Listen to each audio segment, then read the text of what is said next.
Hello there. We are going to be watching the Senior Bowl today. You guys are always welcome to hang out with me. I know Brosh has his own chat, so feel free to go over and support him as always. We've been hanging out with each other for a full week, and I wanted to be able to have some one-on-one time with you guys. So decided I have the game on, might as well hang out with y'all. This is in no way showing any issue with me and Brosh. Obviously, love him to death. I haven't made content for you guys in like 3 days. So, we've been on his show a lot. I want to at least be able to hang out with you guys one on one. I know a lot of you guys have been asking me to stream more. So, we're going to be able to do that today. And it's a good opportunity to do so. It's like 20 degrees here in Dallas. So, it's cold as fuck. And yeah, I mean, we're going to have a good time here.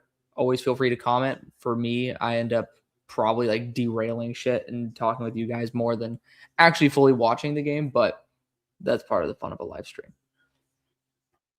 What's up, Chase? Chase Poo said just came from Broshmo. That's funny as fuck. Happy I get to see you stream. Yeah, I mean, I'm trying to do my best with streaming more.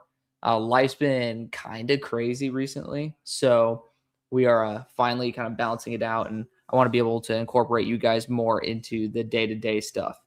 We got Reggie Vigil, late round 2 receiver. I would say maybe like day 2, it's a crapshoot. Like Cyrus Allen looked fantastic. Insane release package. Like there's just so many wide receivers. We're blessed with a really good group of contributory wide receivers. Maybe not starters, but contributory. What's going on, Big Mac? 2K159. Already got 45 people in here. Again, I know I started this after Broshmo did as well. So God bless you guys. I appreciate you guys for supporting me. Make sure to support him as well. We're just doing this for fun more than anything. Garrett Nussmeyer with a clean anticipatory comeback throw there. He looked amazing. I mean, I was kind of embarrassed to kind of talk about it because it didn't seem like anybody else really wanted to give Garrett his kudos, except for Todd McShay.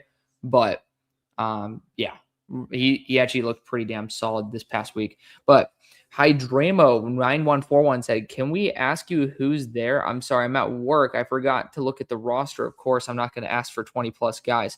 Yeah, so I mean, I'll talk about the guys who are like making plays right now. There's a lot of players. I'm not 100% sure who's dropped yet because there's just a flurry of guys who are added last moment. Nussmeyer just got the ball tipped, but by Max Llewellyn, I believe. A lot of guys have been added recently. So there's just a fluctuation of players who are deciding not to play versus play. It's a huge list. Of course, we'll end up going through them. If you guys want me to break down my opinions, because I know I did it with Brosh, feel free to just say, hey, want to like, especially during some breaks, like the quarter, halftime and stuff, we can end up doing stuff like that. So there's a lot of players right now. The primary assets are Mike Washington, who I took at the end of round 2 with Broshmos and my 2-round live mock draft. And he is churning the legs down to the 2-yard line. Hell yeah. Got a picture with him as well. Super genuine, nice guy. It's a wide open running back class. This guy already ran over 21 miles per hour. But that's kind of like the big names featured right now. I believe it was a good block by Jake Slaughter. Got to look at that. I know these. Let's hope these are alphanumeric game number. There we go. Hell yeah. So yeah, apparently, okay, we got guys who are not playing. So Vinny Anthony, Chris Hilton, Keyshawn Owens, Caleb Banks, Daryl Jackson, Tyreek Sapp. I think the guys who are listed without a number are not in the game. So keep your eyes out for that, I assume. That's interesting. They have Tyree West twice. Nussmeyer ended up just running it in for a tutty. Good for him, man. That was a really strong first drive for him. But yeah, like Fernando Carmona's out there. Trying to see who else is on that line. Oh man, Bryson Eason. And like the whole entire team just did not see Garrett Nussmeyer keep it.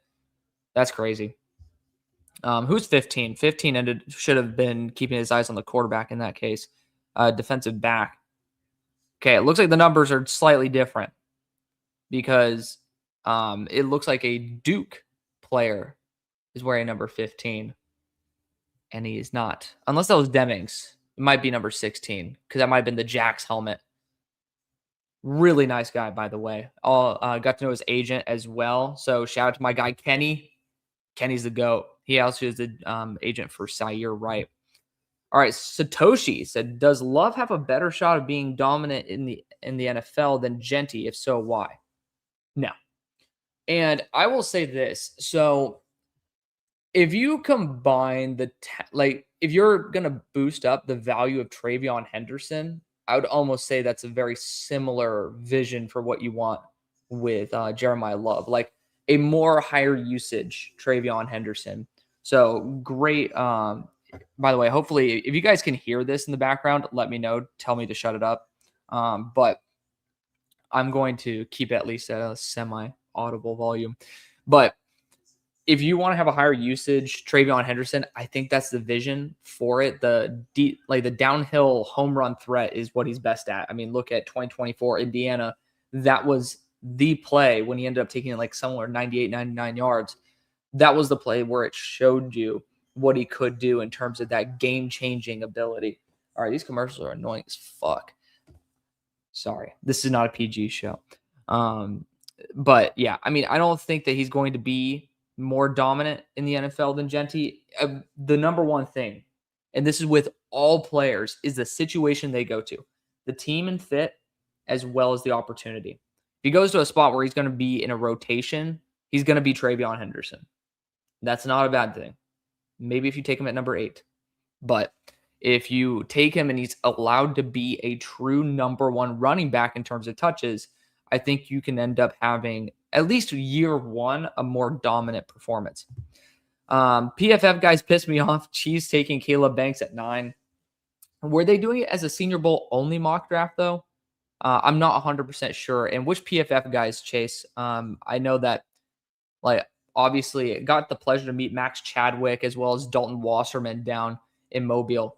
Amazing guys. Honestly, some of the more fun conversations I've had, especially in Mobile. And big shout out to Max. He's like a true friend of the show. And we're going to be bringing hopefully both of them on, but I know Max is 100% coming on soon. But let me know what you guys think about that. Or just at least let me know which mock draft that was. All right, Forever Falcons, sadly, said, who do you think will have the biggest fall from the first round? Oof. I'll take it 2 different ways.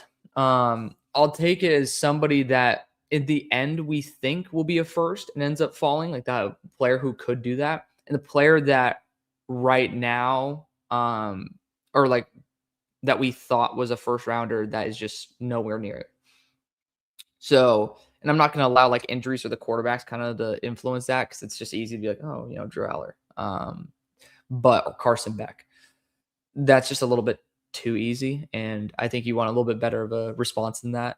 But I think the number one is thank you, Meow Meow, for giving the like. If you guys are trying to wonder at the end, we're like, okay, this guy should be a first round pick and then falls really far. Well, before Senior Bowl week to now, I think it actually is probably Chris Johnson, the corner out of San Diego State, or Colton Hood. And the reasoning why has nothing to do with them being, talented or not talented. They're both very talented players. It's just such a tight group of players in that corner crew, and it's a very loaded group that it just doesn't really feel like when you start looking between prospect A, prospect B, little differences like a little bit of a weaker Senior Bowl week, or there's cracks in their game here that makes them a little bit more role specific. Those are going to be maybe differentiators that could end up having them fall below 1, 2, or 3 different corners. And how many teams are drafting corners, right? Like there's all these other positions to draft as well. So you could end up seeing them fall to the 3rd round when they're looked at as a potential late 1. There's stuff like that can end up really just shifting the board, so to speak. And obviously, technically the biggest fall has been Nick Singleton. And if you guys have not already checked out, like from the beginning to now, that we were like really loving, and then, kind of had some more hope for at the end. And now it's just like, oof, probably late day 3. He fractured his foot on Thursday. So that really sucks, because it was definitely somebody, like there's a lot going on. But Chris Garcia says, am I going to the game? No, game's going on right now. I ended up getting out of there. Thank God, by the way. Oh, there's a oh my God. What's going on? There was a fumble recovered by the defense. What dumbass ended up just trying to like lateral it forwards on the defensive side? Why are you messing around with that, man? Unbelievable. By the way, earlier Pavia ended up having a nice roll out and nice little check down to Justin Jolie, not check down, but ended up having a nice crosser throw to Justin Jolie. Want to make sure the stream is looking healthy on the YouTube side. It's looking good. Looking good. I like to see that. There we go. Save that right there just to make sure that the stream is looking good. And we are just got to make sure that the description populated properly. Hell yeah. We're already doing a great job, guys. I appreciate you guys for joining and hanging out with me. We have 150 people in here. God bless you guys.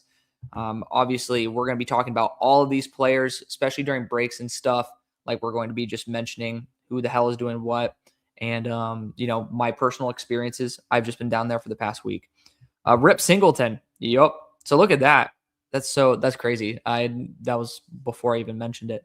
Is Trig playing? Trig didn't even go down there to practice. So I don't think he's playing, no. But really nice run by Jamari Taylor. Jamari Taylor ended up skyrocketing up my board. If you guys have not already done so, I'm never going to beg for your money or anything like that. If you guys, rather than super chatting, I think that if you guys want to just go and end up spending $5, it ends up giving you guys my whole board, all my evals, and it's $5 a month. So you guys can join for 1 month. You guys can join year round.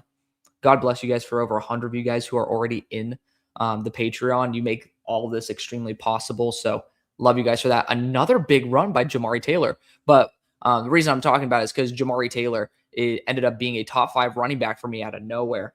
And it's looking fantastic right now. I need to grade Mike Washington, but we're getting all that updated. That's why I also have been a little bit less stringent on making sure the content's updated or up to date on the show, because I want to be able to give you guys the best analysis, and I'm not going to like force content out there that I don't believe in.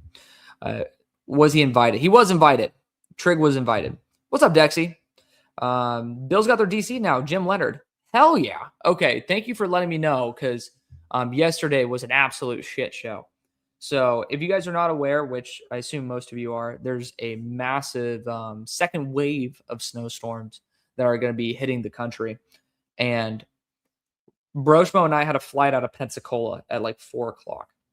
We drive to Pensacola. That's where we did the live mock draft.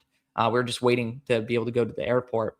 And of course, while we were recording, our flight got canceled.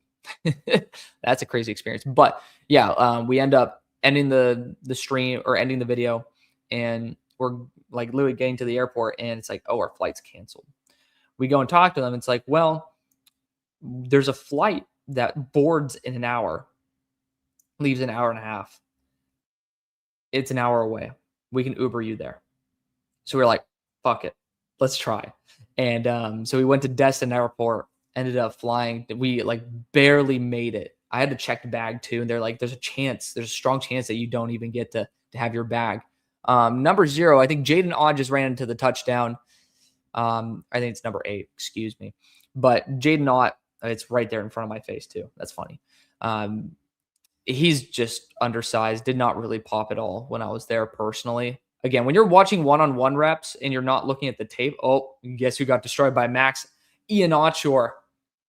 It wasn't destroyed. Actually, Chris Johnson handled it well. I thought he got laid out for some reason. But Jaden Ott with the touchdown. American team. Woo. Again, they ended up getting that fumble earlier. But we fly from Destin Airport, which you would expect for flights from Pensacola to be canceled. Destin would be canceled first, is what it is. Nussmeyer with the extension in the 2-point play. Nuss is in that QB3 zone right now. I got to go watch how Cade Klubnik performed in the Shrine Bowl. But just based on these first 2 drives, he handled it like an NFL quarterback, man. Fantastic to see him. Oh, Seth McGowan with the fucking fumble. That's what it was. And then Zion Young, of course, has to fuck it up by trying to lateral the ball. Anyways, we get to Atlanta. Somehow, some way, my bag gets on the plane. And Brosh was told, because he had to be fully rebooked as well, he'd have to be on standby. which means you're not going to get on your flight in Atlanta. But we were just like, let's get to Atlanta first. That's step one. He ends up getting onto his flight. God bless. I'm so happy he got home safe. It was a big thing. But for me, it was like we were sitting in row 29 and my flight boarded in 20 minutes. Do you know how fucking stressful it is watching legitimately the slowest human beings in existence try to deplane while your plane is boarding in 20 minutes in a different terminal in Atlanta airport? I was like literally sweating bullets. Somehow made it, but like one of the craziest experiences. Anyways, all that to say, Jim Leonard is a huge hire. Freaking like Jim Leonard was one of those position coaches that I was excited to see get elevated. Now, my only concern with the Bills having Jim Leonard is because you don't have like a long tenured head coach like Joe Brady, obviously, in a new situation. It is almost like there's too many unknown variables. I wanted Leonard to go to an established system like where an offensive coordinator was, where maybe even like the Titans, where he can end up learning from Robert Saleh, as well as, on the offensive side, you have stability there with Dable. All that being said, excited for Jim Leonard. I mean, that's great. So Henry Garcia says, how was Ephesians prize talk so far? By the way, thank you guys. We have 200 people who are watching live. Love you guys to death. You guys are fantastic. And, if you guys can hit the like, mean the world. But, it just helps out the algorithm. It literally does. Otherwise, I would give a rat's ass. I just like it if you like it. But if you guys could do that, it does help out. I have 200 of you guys in here anyways. I love you guys. I'm perfectly happy with the 200, let alone I remember when we used to get excited on draft day. I got so hyped when I got above 10. So it is kind of crazy. Like we're here just hanging out, having a great time. But regardless, Ephesian Price Talk looked overall really solid. I would end up saying that he's still probably sitting there in that 4th round territory for me. But the high level plays he had at the Senior Bowl, even in some good one-on-one reps, which are designed for the corner to fail, he fought very, very well. He's on the field right now as the bottom corner. If you guys are watching the game, if you are looking at the clock and it says 4 minutes and 3 seconds, I don't know what he's going to do. But, I mean, Ephesians looked solid. Like, he really did. I don't think Tacario Davis would have been able to do really anything here. A lot of the receivers were a little bit more gadgety. So I'm surprised Ephesians looked as good as he did. He ended up having some very valiant reps. So I think he ended up being actually a really, really solid addition overall and had a really solid week. Dexy said, do you think Jalen Kilgore could be a great fit for Jim Leonard's defense? I think he would be. Honestly, because of the fact that he's flexible between being a slot and a safety, being able to also work some as like almost like a star role. I don't think Diego Pavia got tripped up. He did that at practice as well. He's not used to going under center. So he ended up having some times where he ended up tripping on. Did he just trip himself? Literally tripped himself. That's embarrassing. That's actually embarrassing. Damn. Anyways, yeah, because of the flexibility, I love it. And then again, you can end up like pushing him wherever you so please. I do like that as well. I want to look a little bit more into Jim Leonard's background. So yeah, I mean, to be fair, I will say this. Jim Leonard would probably want to use him more as a safety because you think about the slot usage, I don't think he'd fit like a McMillan. What's up, Vincent? I think it's Vincent. 230 people in here, by the way. Love you guys. Do you think Keith Abney's measurables will be at the combine? Rams don't really value the size. I'm hoping we get him at 29. I think you'll get him at 29. Again, with Hood and Johnson having mediocre weeks. Again, not bad weeks at all, but a little bit more mediocre compared to round 1 corners versus day 2 and 3 wide receivers.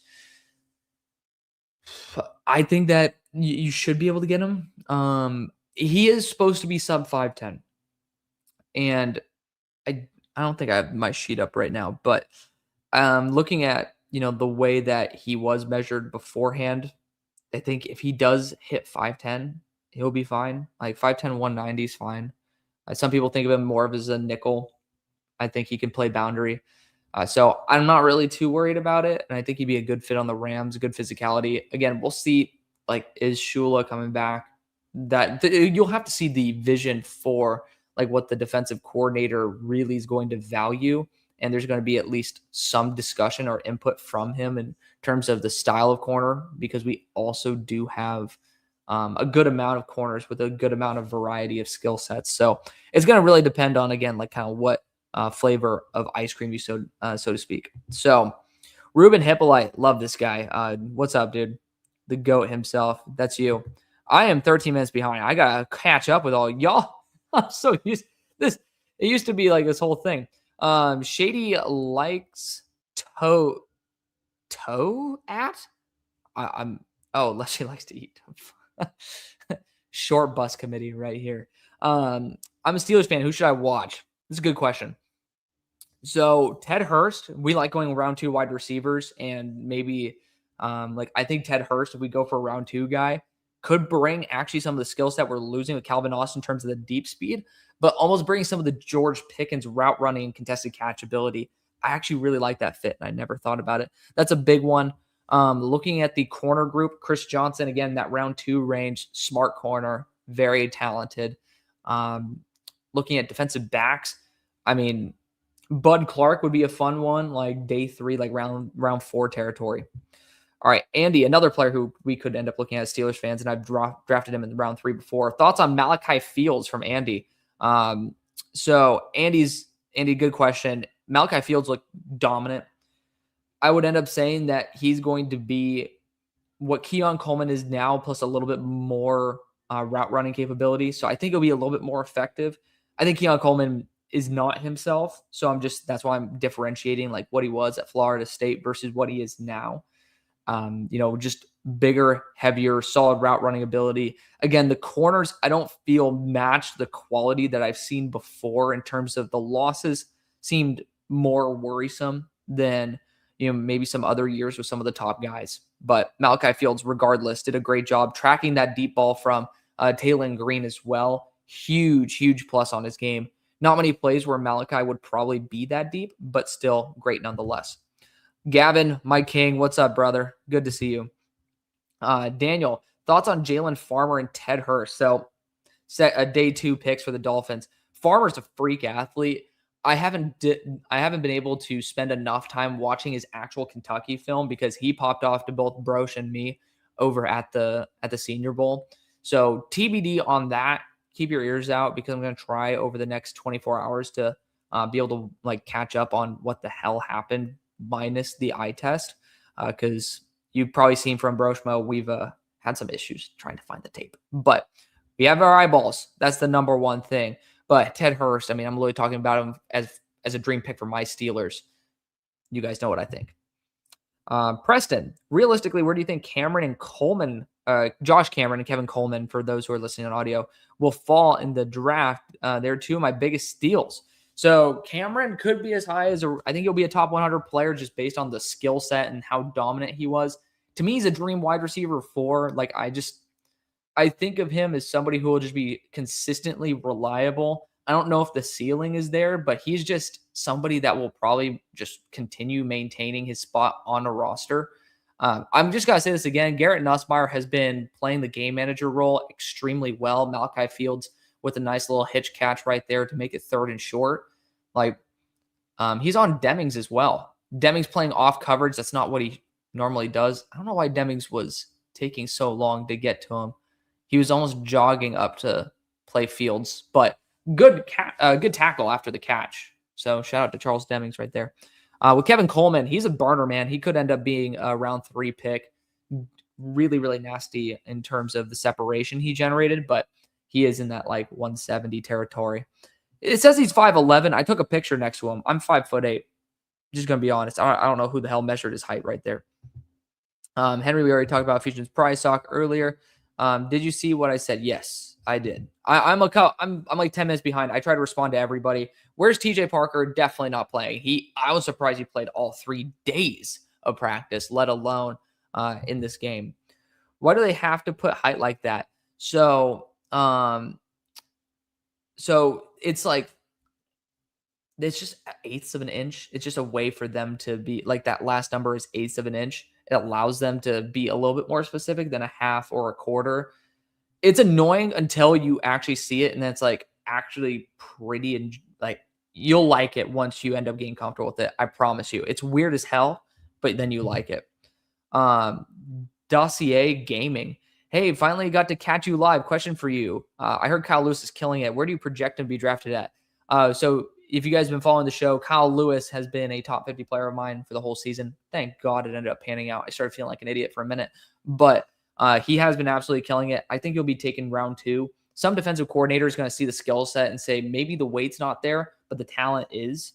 And I'm going to find a way to utilize that talent. He has been phenomenal. Got a good picture with him as well. Forever Falcon sadly says, do you think positional value matters that it's such a weak draft class?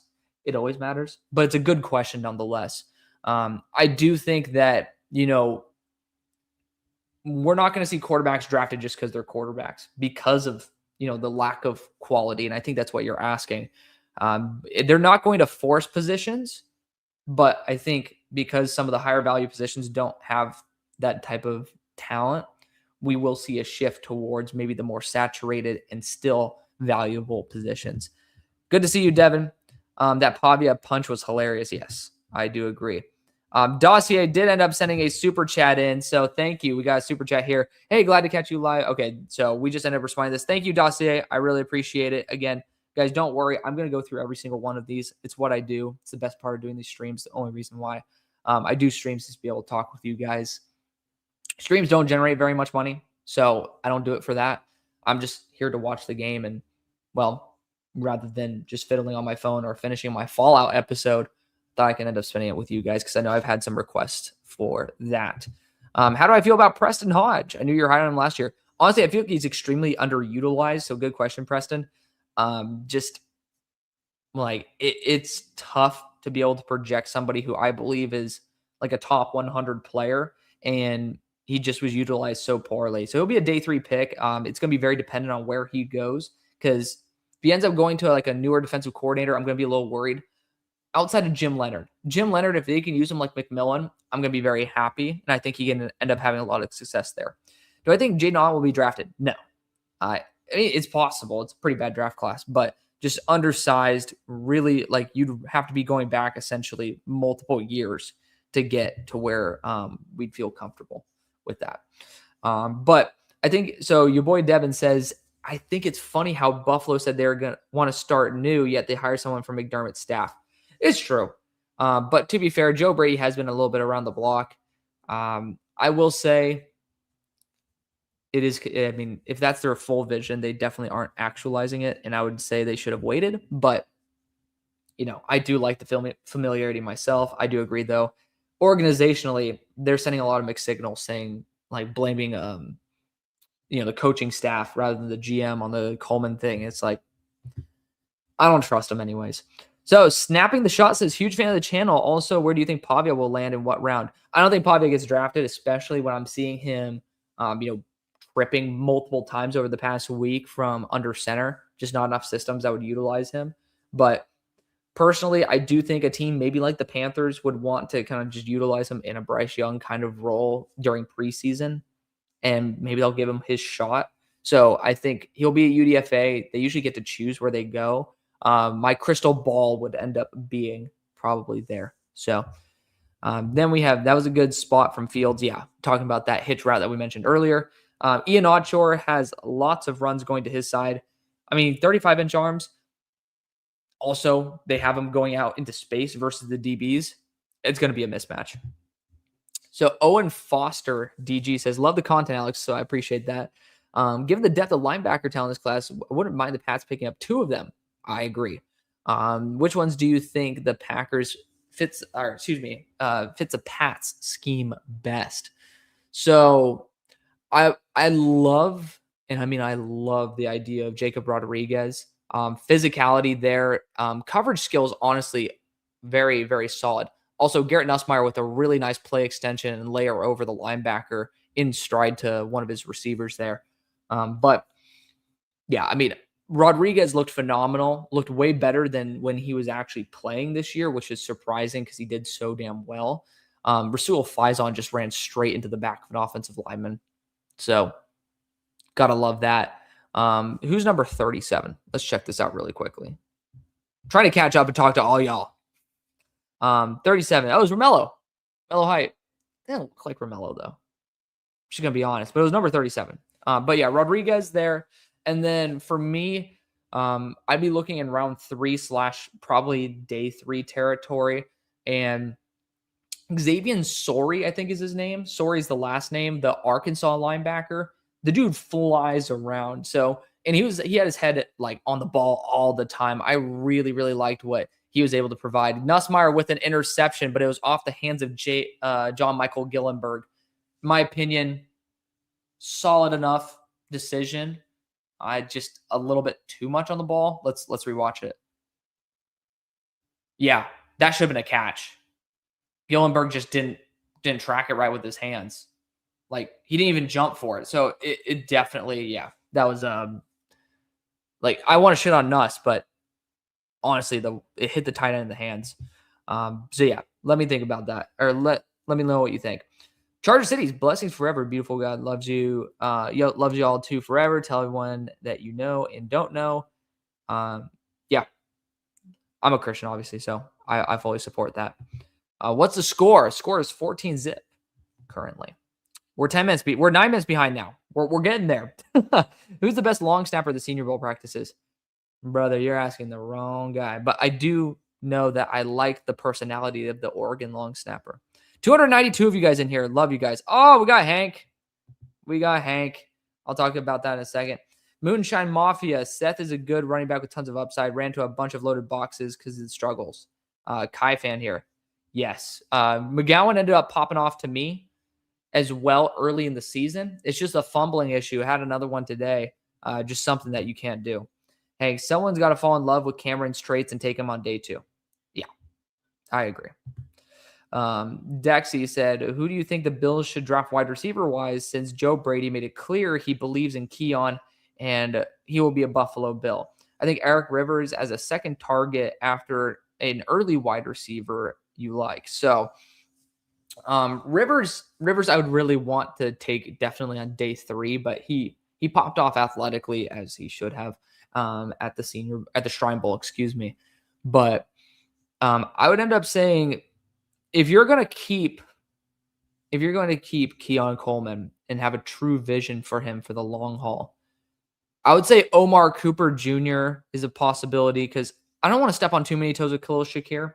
I want to get some ability to, you know what? Fuck it. Ted Hurst. I want someone who can stretch the field and, 6'3". We're talking about how we should get George Pickens in the building. Underrated comp. Just going to throw that out there. So how do I feel about Gabe Akis? Great person. Got to have a chance to have a quick conversation with him. But secondly, he's definitely somebody who we loved on the Discord since, Johnny Newton's year. So it was when he was a true freshman, he ended up popping off to us. And he ended up having some struggles respectively, but as a pass rusher, really, really like him. I would say day 2, 100%. Late round 2 is where I'd start feeling really comfortable with it. Rank JJ Chase Puka JSN. I'm going to star that. We're going to come back to that later, Suggs. I do have a star function that I can use for it. But finally, the national team's back on offense. It's 14-0, beginning of the second quarter, 13:34 left. We got, okay, so I thought that they didn't give him a number. So he's sitting there at number 8. The kid from, what the hell? They didn't give him a number on the website, but they give him a number there. It's the Florida International kid, Keyshawn Owens. He was a really good receiving back, by the way. But regardless, day before the Senior Bowl started, I drafted both Cameron and Coleman in the 6th round for the Commanders. Amazing move. Commanders' new OC and DC. Let me look up just to make sure I know who I'm talking about. So Durante Jones, offensive coordinator, promoting Durante Jones is DC, David Blau as offensive coordinator. I like the promotion. That's a number one thing because I was like really, really uncomfortable with the idea of losing out on Cliff. Um, I got to do some more. Let's do a little more research on Durante. Okay, so right, he's DB's coach for the Vikings. First off, Mike Tomlin was a DB's coach for the Vikings. Got to throw it out there. But I actually like that. That's an underrated addition. There's some signings recently, like Sean Mannion, in my opinion, that I felt a little bit more uncomfortable with the track record. Defensive backs wise, the Vikings were phenomenal last year. So I love seeing an elevation in that game, especially for the Commanders here who definitely need it. Underrated young duo right there. Also, Larry Izzo is special teams coordinator. So I actually really like that. I actually kind of like that quite a bit. Doesn't mean it's going to work out, but it's worth the risk because you look at the background, they're younger and they still have traits that you're both looking to emphasize or retain. What player do you think could end up being a sneaky first rounder? Also loving the stream. Thank you. But sneaky first rounder. Let's see. I would end up throwing like Zion Young in there. I ended up ripping Walter Football for it, but they put him as like a mid one. Zion's a savage, and talent-wise, he's there. It's just you have to see how much teams are really wondering about the DUI aspect of things. Like that's why that would be sneaky. Is like I don't know how to value that.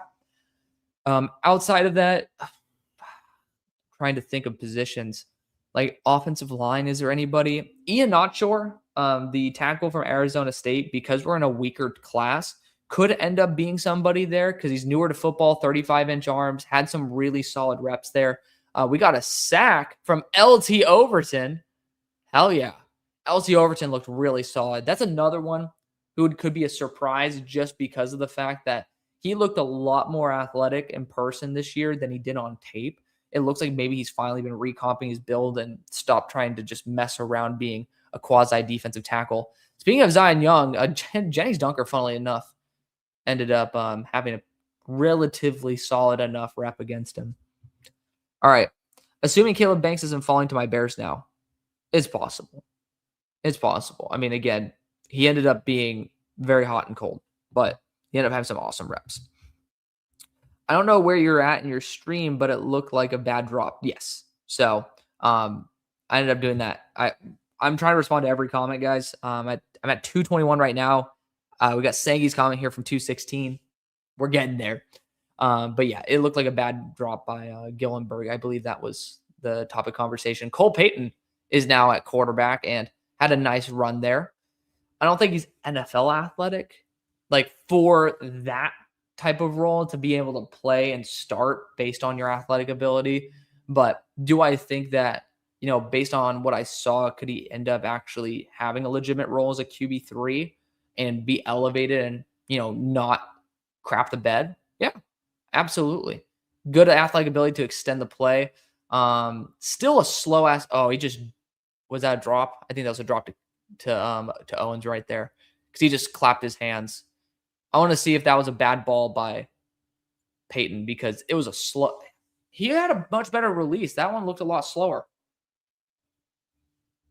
And unfortunately, when the pads start flying and the tension goes up, guys usually regress back to their normal tendencies versus in practices, they can be a little bit more, they're a little more attentive to detail in terms of what they're trying to work on. Xavier Watts was a steal from last year's draft. Who do you see not getting the attention they deserve that could be a steal in this year's draft? Good question, Dossier. I mean, we do need to see free agency because that will show us what positions are going to be like valued versus not. You'll see like certain positions that will be paid a little bit too much, or a lot of teams are signing this certain position. Might end up seeing like teams looking at that draft group as not necessarily someone they want to fill those needs. So we'll see about that. But I do think someone like Cyrus Allen, wide receiver from Cincinnati, being one of those. Like I think he's not getting enough attention right now and ended up having some really good diamond releases. It's great footwork. And that's definitely valuable in the NFL, especially from the slot, trying to get some quick separation. Love seeing that. Outside of that, Cole Wisniewski, the Texas Tech safety. Oh, yeah. 8 interceptions the last year he played, outside of this year, of course, the year before in 2023. He ended up missing 2024 with a foot injury. He looked phenomenal at the Shrine Bowl. That's definitely a name that can end up being a huge deal. And got to throw out, I think he's actually playing in the Senior Bowl. Sire Wright, corner out of Nebraska, and then Devin Marshall, the corner out of North Carolina State. Thoughts on Bryce Lance, and if you can carve out an X role as an X build, I think that I like the downhill or downfield ability. I don't think he has the athletic profile that gets me going, so to speak. And I'll end up taking a peek at my exact notes just to make sure I'm not speaking fully out of my ass here. Again, we're like balls deep into draft season, so got to make sure that everything we say is up to snuff. So Bryce Lance currently, again, there's guys who are still being updated at the moment. Currently wide receiver 24, has an X build, so I do like that, and that's a vision I have for him is being able to play in a backup role in that way. I don't really like his route running ability. I do think I like the overall release package he has. So it's funny because you usually don't see players who have a good release package who can't like stop and turn on a dime. But smooth in terms of flipping his hips is just the change of direction, not necessarily there, but definitely going to be somebody that's going to be a primary X role if that's going to be how he ends up working out. I do think he's a round 4 guy. Boston to Buffalo would be cool. It just depends on, I agree, if they don't have Keon Coleman as an actual player they view for the future. The Mark Bates 1 says, do you think the Raiders should focus on, or what do I think I should focus? Do I think they should focus on after Mendoza? I think they'll address O-line through trades and free agency. I agree. I do think it'll be defensively focused. Like running back wise, obviously still there. And we just talked about offensive line being addressed through free agency via or trade. Wide receiver wise, you can go after another guy, but you really have to start thinking about, is that Keon Crawford that's dancing? Dude got some motion with it. All right, I respect it. Keon Crawford looked really good too. But regardless, I think you should try to develop the weapons that you do have because you have 3 legitimate, like talented wide receivers at the top. And again, those guys like Cyrus Allen on day 3. Keon Sloan, by the way, or Keon Sloan, he's looked really, really good. Also, shout out to Kenny, one of his guys as well. But definitely a name that I would like to throw out there. Maybe for the Steelers in round 4, like if we do end up getting rid of Highsmith or something like that, and we want to just continue building that depth behind our other starters, definitely a name I would like to throw out into that mix. But yeah, defense heavy, free safety would be huge for me. Like I think you guys would do wonders by focusing on defense in this draft. Love Antonio Williams. I agree, Peyton Manning. I know. I agree. Antonio Williams, very underrated player, could end up being someone who pops off. Again, not a fan that he's not part of this pre-draft process, is what it is. Ted Hurst is my guy. I actually said the GP comp. I don't know if I was the first guy to say it to you, though. Oh, look at that. I mean, I didn't even remember it. So, I mean, maybe that had an influence subconsciously, but great minds think alike. We got Moonshine Mafia again. How about Cole Payton as a Steelers project? I mean, we did it before, technically, with the Alatacoon, who ended up being, I think it's Alatacoon, who ended up playing a game for the Chiefs this year. Like round 7, honestly, Altmaier almost got strip sacked. Good awareness by him to pull that down. I thought that was a guaranteed strip sack right there. Is that Sloan again with the pressure? I don't think so. I think he's on the other team. But, oh, no, it was. He went for the strip sack instead of the actual sack. He's been having a killer day. Hello. He was nasty. Like, he's a nasty player. Went right around Jude Bowery. Brings a tear to my eye. I love when I see Jude Bowery lose a rep. But Barry Brown is a late round flyer to the Steelers is a good one as well. We do need some punt returning ability. Andy Reid was a QB coach for Green Bay once, though. LOL at worst, Sirianni is gone after next season. That's why I like it. And then I will say this as well. Honestly, good. Again, I don't know what's up with the American tight ends dropping these layered passes. Great throw by Luke Altmaier. But yeah, I mean, honestly, getting Grizzard as well as Mannion, I feel a lot better. And again, if they suck, it's a full wipe. All right. Ace ended up asking, how do I feel about Sire Wright? I have him as a day 2 player. I think he's a nasty nickel who also has boundary flexibility and he plays tight ends well. He's extremely, extremely high grade physicality. I don't. The one thing I didn't like about Sayer was when I asked him a question, it was a rehearsed answer, and it wasn't like, for me, you could tell when somebody has just practiced their answer, and he didn't even look me in the eye when he was telling me it. So I'm like, I get it. You're just trying to boost your odds as much as you can, hit all the talking points. But Jaden Ott actually has been pretty good this game. Just made someone miss in the backfield, got a huge gain. Good for him. But yeah, definitely somebody, again, knock on wood that it was just him trying to just hit the talking points, but talent wise, it's there. Doug said, Alex, what do I think of Joe Brady's staff so far? Pete Carmichael Jr., Jim Leonard. And then, I mean, I'm going to be honest. I really like something that I've been continuously trying to get better at is learning the deeper stages. So I want to talk a little bit more. I honestly, we should take a view at this. Bill's coaching staff. So let's take a look, and let's talk about the depth of it. So let's see, offensive line coach. So he was previously the Steel. Yeah, that's the thing. I was like, I know Pat Meyer's name, and I just wanted to double check the background. I'm not really a huge fan of the Pat Meyer addition. I know he ended up kind of slowing the death of a cheap offensive line, but our offensive line used to be our strength. It's not anymore. I would say Pete Carmichael, the Broncos offense ended up not being the strong suit, but Joe Brady is the head of it. So I'm fine with that. And then obviously you guys know I love Jim Leonard. So yeah, fan of that. So Nussmeier's actually been fun to watch. Yes, he has. All right, I got to catch up again. I've been slacking. I'm now 7 minutes behind.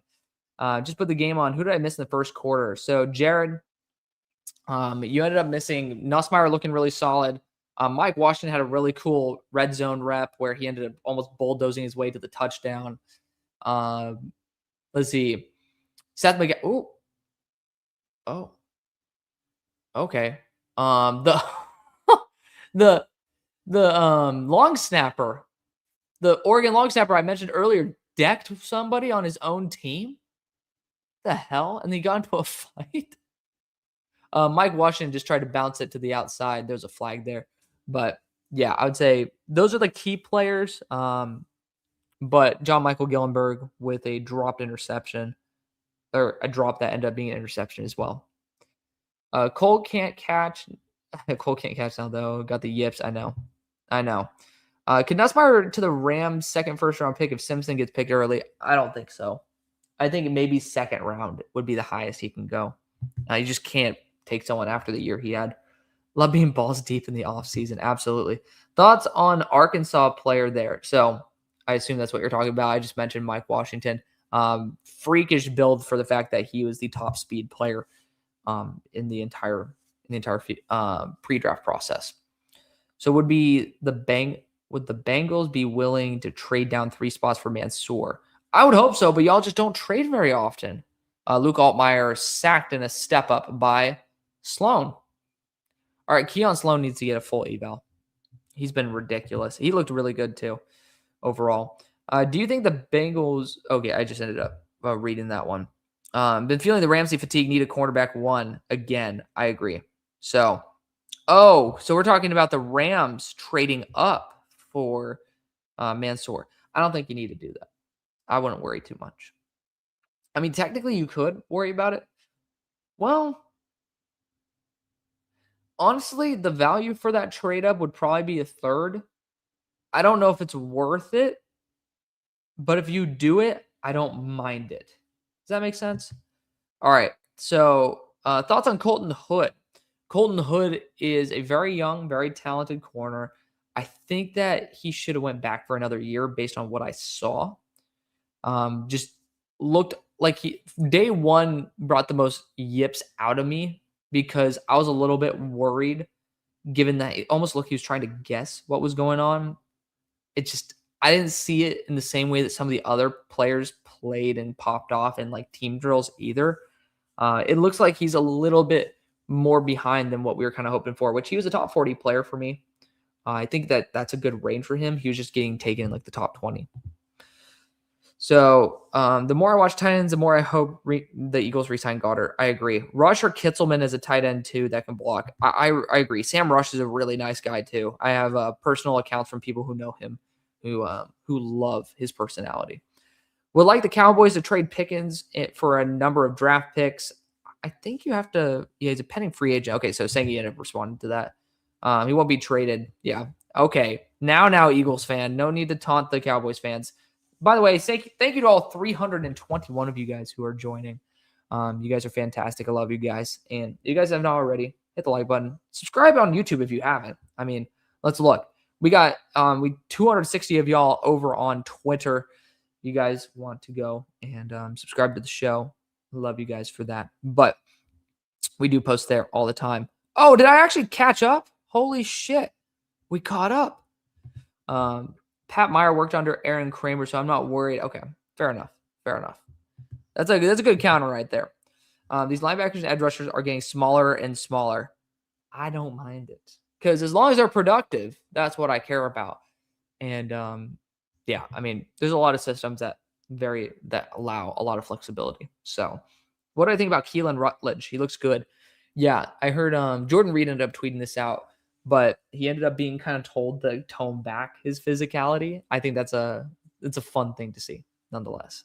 But, whew, we made it through all the comments, y'all.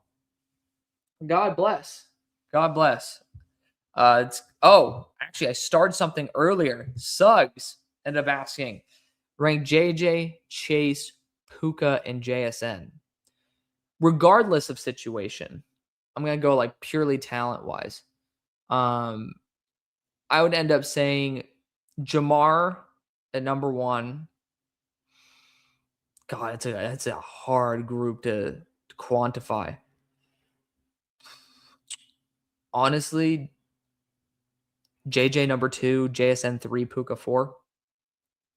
I mean that's just you're asking me to choose between the best of the best. So yeah, I mean, I guess that would have to be it. It's a tough group though. Again, I'm talking about regardless outside of situation, just solely on talent. Mainly because I think there's a little bit more balance to the top 3 guys. But I feel like, the Oklahoma interior offensive lineman, you like him. Okay. He actually ended up popping off to me. I didn't really study him before the Shrine Bowl, and I was like, who is this guy? Because he ended up having some really good reps. I think it's a very good spot by you, M3 Yazer. Very intrigued to see how Jim Leonard uses Deion Walker. Yes. What a steal from the 4th round.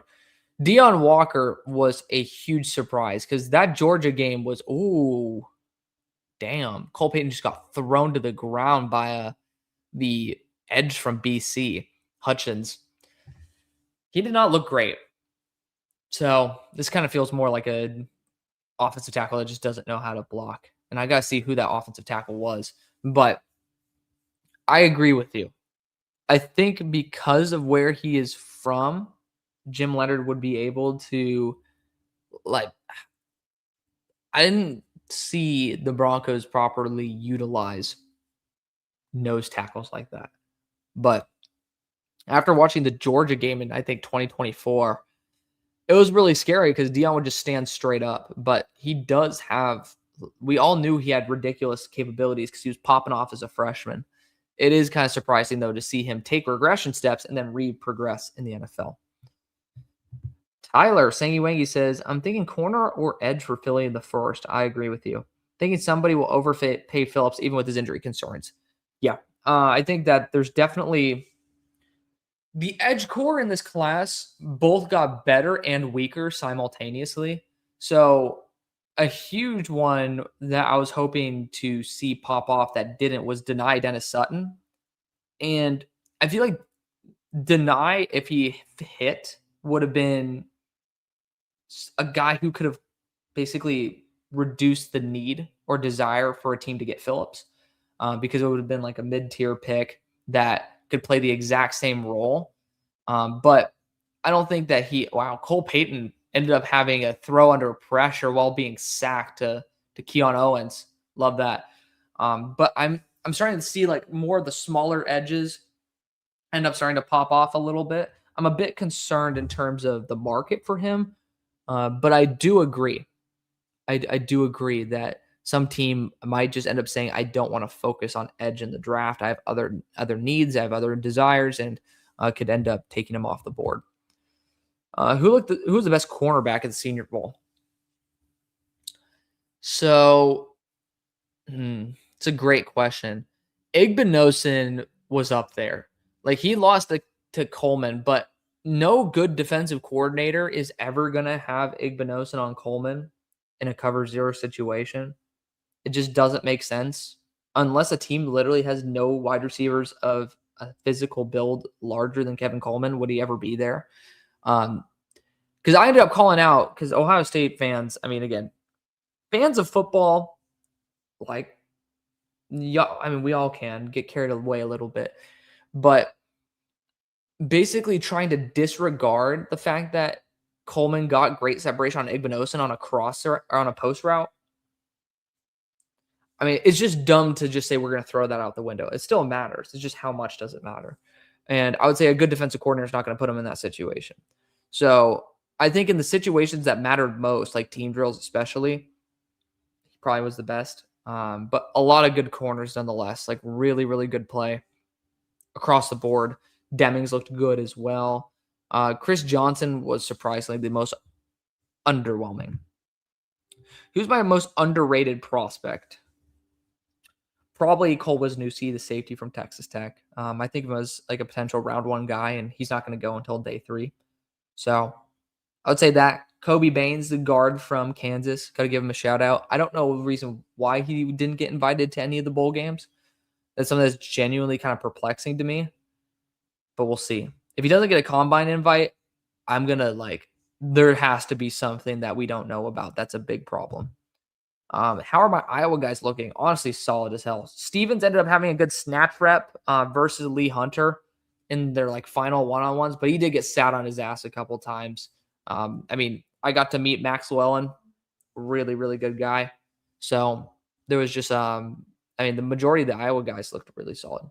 Dunker had some good wins too. Another guy I like is Marlon Klein from Michigan. I thought he was supposed to be at the Senior Bowl for some reason. He did not.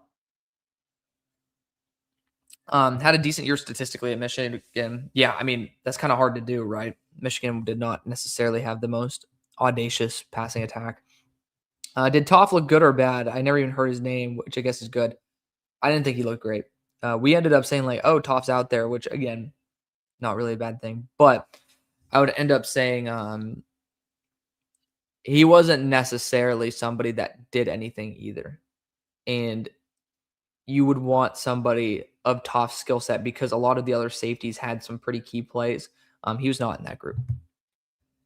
It's a weak draft class every year. Only a few pop. I mean, these are kids going into a grown man's game. You're just trying to see over the long haul who's going to be worth it. Some guys are better earlier. Some guys take a little bit of a while to get to their final form, but some guys just aren't built for it.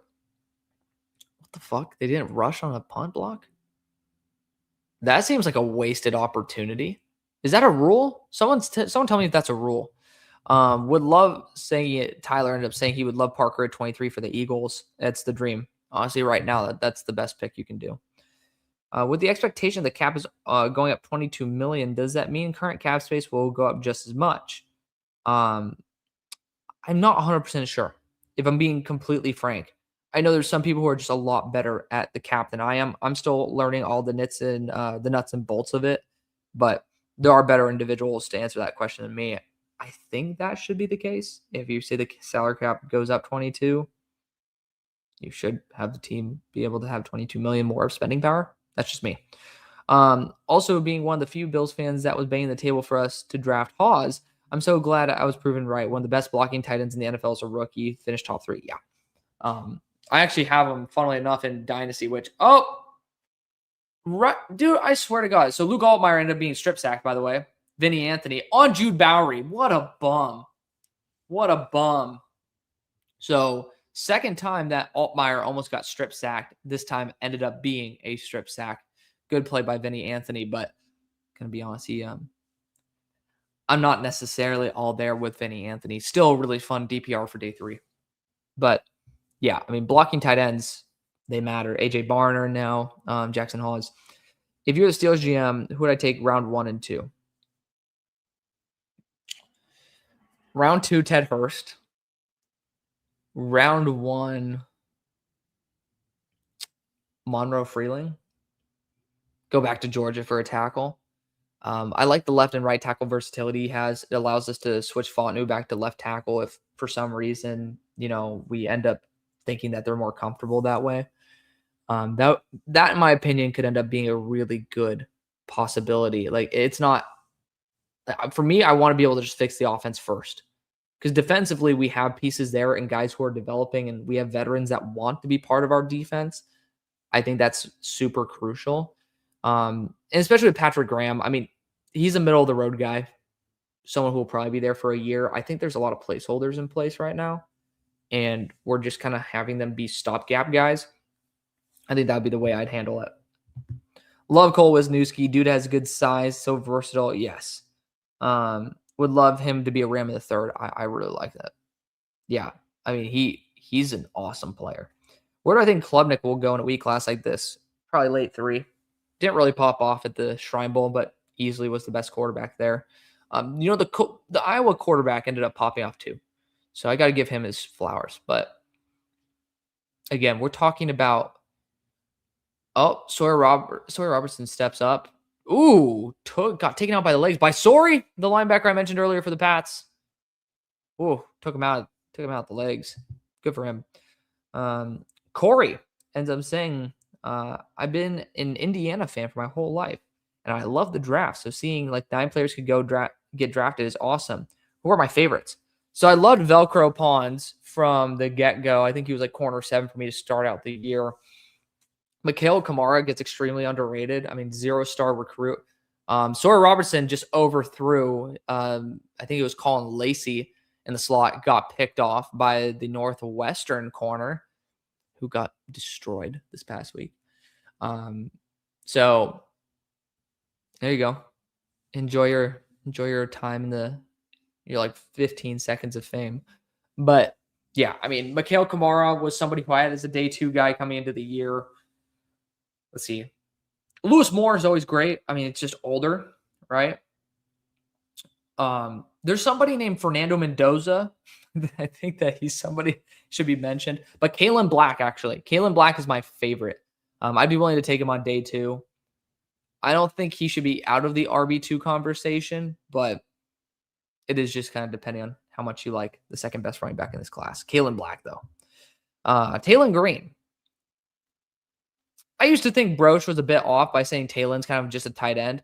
And Talon has a really solid arm that, in my opinion, like if he knows where he wants to throw, he could put it right where it needs to be. The processor is a peanut. That's a problem. Like when you get him to like, oh my God, Altmaier got almost strip sacked again. End up getting the ball out. It was a beautiful ball to Cuevas, but dude, you gotta get your head and ass wire together, bud. But yeah, I mean, seeing him stride in a straight line, part of me does believe that there is a possible future there as a gadget weapon. But I mean, freak athlete. We'll see how that ends up working out. Oh, dropped screen pass there by Jamari Taylor. Jude Bowery is trash. Yeah, multiple times. He almost lets up a strip sack. Bears need a left tackle. Do you think Tiernan or Monroe Freeling will drop to round 2? Tiernan will definitely be in round 2. I don't know if I would go with him, though, just based on he's going to have shorter arms than what you guys just drafted in Trapillo. Freeling's going to be a round 1 guy. He's going to test out very well. He's going to have solid enough arm length, good mobility. Like, in my opinion, like Freeling, I think will be a round 1 guy. But I think if you guys are looking for a value left tackle, let's see, who would I go after? I would hope for, like, honestly, Lomu's not a bad option because you do then have a longer term. In my opinion, he'd end up being a guard, but you can have him basically be a Joe Tooney for you. Like, that's not a bad idea in my opinion. So just let me know what you guys think about that. Linebacker and edge, I think, will be the biggest focus point for the Bills now.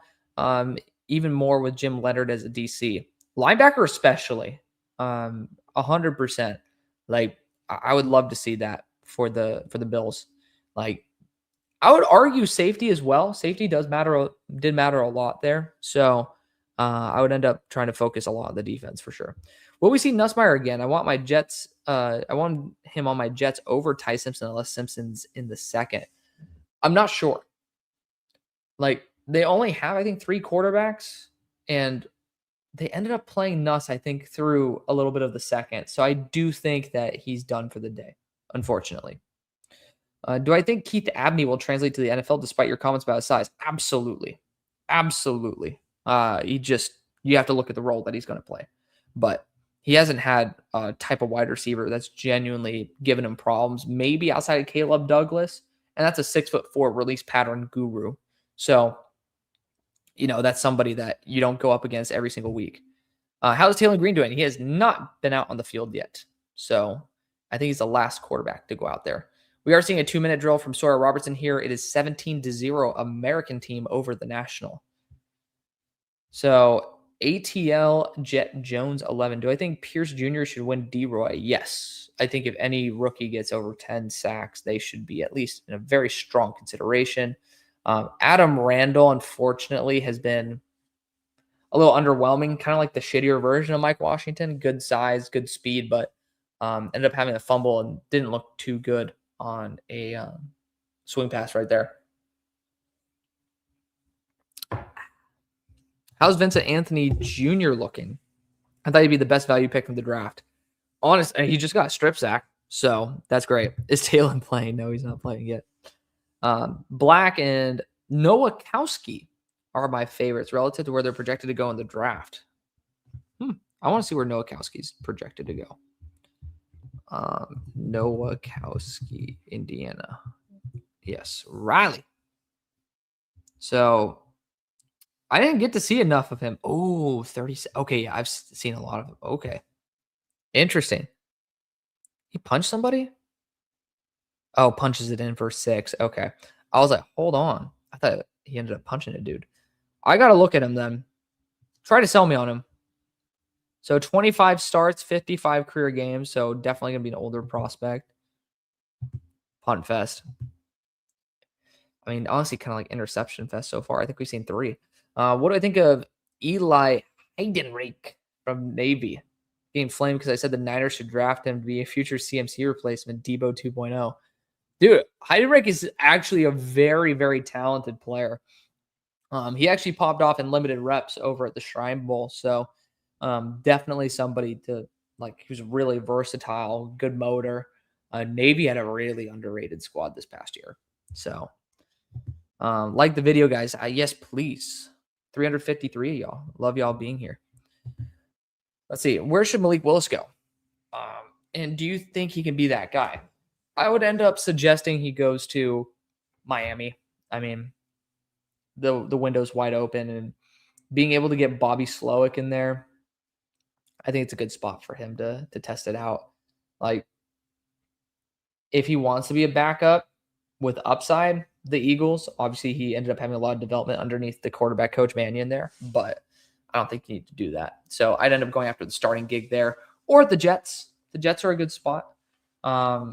It's just, do I trust the vision of where the Jets are currently? Like, I don't think so. So Greg Roman apparently is a finalist right now. Just wanted to double check to see if what the situation's looking like. What the hell is Nathaniel Hackett being hired for? Dolphins QB coach. That's not bad. That's not bad. Yeah, I'd definitely do that if I were Malik. But I'm gonna sneeze in a second. I already know it's coming. It's almost here. And it just went away. You gotta be kidding me. Who do I think the Bears should take first? Appreciate all the content for you. I appreciate you, Primetime. But the Bears should take first either an offensive lineman if you have a longer-term vision for him as Trapilo comes back from the patellar tendon tear, or nose tackle like Caden McDonald is a good one. Lee Hunter, honestly, is becoming my favorite, though. Like, you guys ended up surprisingly getting some good play out of Grady Jarrett this year. People are going to say that he's like washed, but he still had some pretty big moments, which is more than what we kind of expected for. Oh, yes. I totally forgot. Yeah, absolutely. Trash man. Devin Moore from Florida is also good too. I like him a lot. Yeah. Health was just a big question mark for him. Let the halftime show commence. What's up, Giants Nation show? Love you guys. Giants Nation show for life. That's what GNS. Yes. Oh shit. We got What's up, y'all? Fucking love y'all. Thank you. Thank you. Hell yeah. What's going on? Dude, what a fucking beast. What the hell? I'm just getting rated at this shit. Better halftime show than Prince. Oh, I fucking love it. Thank you guys. I appreciate the support. 372 of y'all are in here. Much, much love. If you guys have not already subscribed to the YouTube channel, make sure you do so. We're going to be doing draft content all year round. Have some really, really cool guests that are lined up this year that we haven't even had on the show. Max Chadwick from PFF is like the headliner of that. We ended up meeting Todd McShay and Steve Mensch. I don't think we're getting them this year, but Fran Duffy did say he was going to come on the show. If you guys have seen Fran, he's brilliant when it comes to this.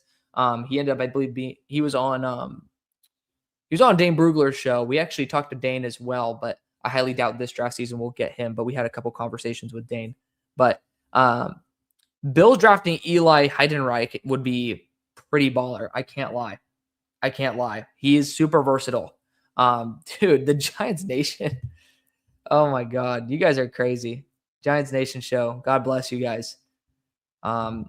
Bobby's favorite fish show. I don't know. Bobby's a fucking beast. I fucking love Bobby. What the fuck? I cured AIDS. God.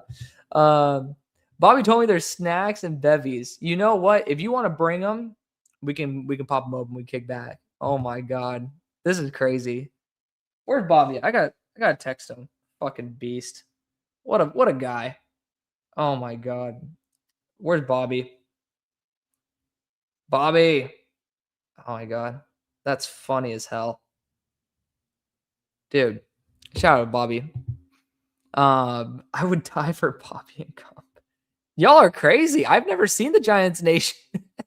I've never seen y'all before. Hold up. What's up, Bobby? So I got you on. like, what are we gonna do for? We're doing a watch party too. I was like, what are we gonna do for a halftime show? So we just want to. This is gonna be now. This is so one of us has to put our. I'll put my mic on mute because we're gonna be like. Okay.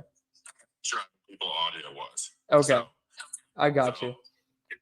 Good shit, dude. I was just pumping you up, and then we're like, what are we gonna watch for a halftime show? And saw you're alive. I know. I appreciate it. You're on speakerphone, just FYI. Yeah.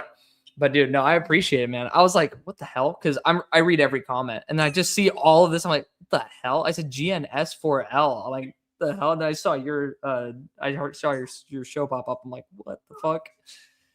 That's funny, dude. Yeah, I appreciate it, man. No, that's awesome. All right, man. No, it was great. Great talking to you. Later. What a guy. What a guy. Always fun to see Bobby. The best part of the Senior Bowl is obviously meeting people, but being able to see some old friends. The best part of the business also, why I end up responding to everyone's comments, is because it's all about the people. So, being able to talk with y'all, it's great. Like and subscribe.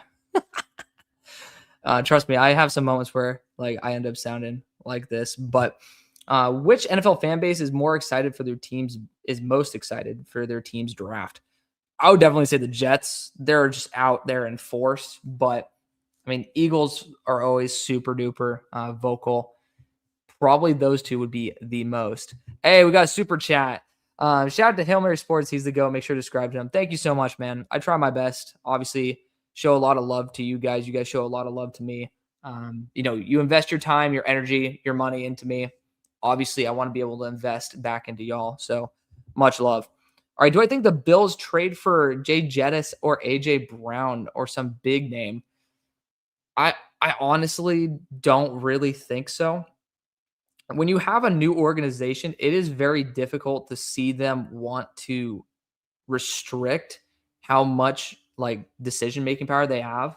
A lot of times they want to like pave the way for the future. And like AJ Brown, I feel like would be like a move that at least could be on the table, but that's a large personality to bring into the building. And I don't necessarily know if Brady's going to want to add that currently. We'll see, though. We'll definitely see about that. Jay Jettis seems too far fetched, especially if you're going to get a new GM in the building. That's one of the primary reasons why they would join. Like, if they end up having a bad year, and then you can end up discussing, like, are they going to try to recomp and be able to get proper draft capital to pivot for more of a future focus. Everybody liked one of the most consistent YouTubers. I try my best, man. I do try my best. But yes, Fran's coming on the show. I'm getting Bobby's ass on the show. I know that for sure. Someone take Trash Man's phone. Tell them Talon will be an all-pro. You know what? I mean, honestly, if he does end up making a transition to tight end, I could see him having like a Logan Thomas kind of thing. Pretty sure that's his name. The like former quarterback to tight end transfer. How bad is Cassius Howell and Romello Height going to affect their draft stock? So I assume talking about like how bad are they and how does their like arm length affect their draft stock, because both are DPRs in that respect. Cassius Howell has sub 31-inch arms. Usually the NFL threshold is 33 for edge rushers. That's where you want them to be over. But there are players that end up succeeding with under 33-inch arms. Not many have success in the NFL with under 31. I don't know, based on first-round picks, if we've really seen any with sub 31 have success. And that's going to scare a lot of teams. So that's why I don't take Cassius Howell in the first. Romello Height, he proved, I don't know why the hell he ended up coming out and competing, ends up weighing sub 240. Apparently he's been playing it like in the 220s. So it's like, what are you doing? But ended up not having like a super dominant week. A lot of other players ended up flashing. So I could see Height honestly dropping to day 3 for that regard. But Howell, it's going to really depend on, it's weird because I don't really value bench press as much as maybe some of the other people do. For someone like that, even though he does have shorter arms, it should be easier to bench press. Strength's going to matter. And like we already know he has the bend. We already know he has the speed. But can he hold up physically against some of the stronger offensive tackles? And even if he can't get his arms on the tackles, can he end up at least having the physical capabilities to at least put up a good fight? And I saw that he could. But again, it's a different story when you're going up against a Penei Sewell versus, standard college offensive tackle. So that's going to be like the big question there. But we are getting into they're still playing highlights. Thank God. I was about to lose all of Bobby's squad here. But who has been a player in the past you thought would be amazing but didn't pan out almost at all? Oh, that's a good one. Miles Murphy so far. He's coming out of his shell, thank God. But going into that season, I think it was like 2022 tape. He looked unblockable. Like great skill set, great timing off the ball, like insane potential with him, and great size as well, super smart, and had a little bit of a disappointing final year, but still, you know what? He's still a first-round quality player, gets taken at the end of the first. I'm like, hell yeah. He definitely took him a lot longer, and I'm quite surprised because it wasn't like there was some super high quality edge too, and he had Trey Hendrickson there to basically be somewhat of a mentor there for him to be an edge one, or as an edge one. So I'm honestly surprised. The situation seemed kind of perfect for Miles Murphy, and maybe we're getting there, starting to look like it, but it definitely has been disappointing. How bad is Ramel? Okay, so that was a repeat. Do I think Kyle Lewis can be a second round pick? Yes, I do. Some DC is going to see the coverage skills and fall in love at the very minimum. And he flies to the ball. He's not just a coverage player.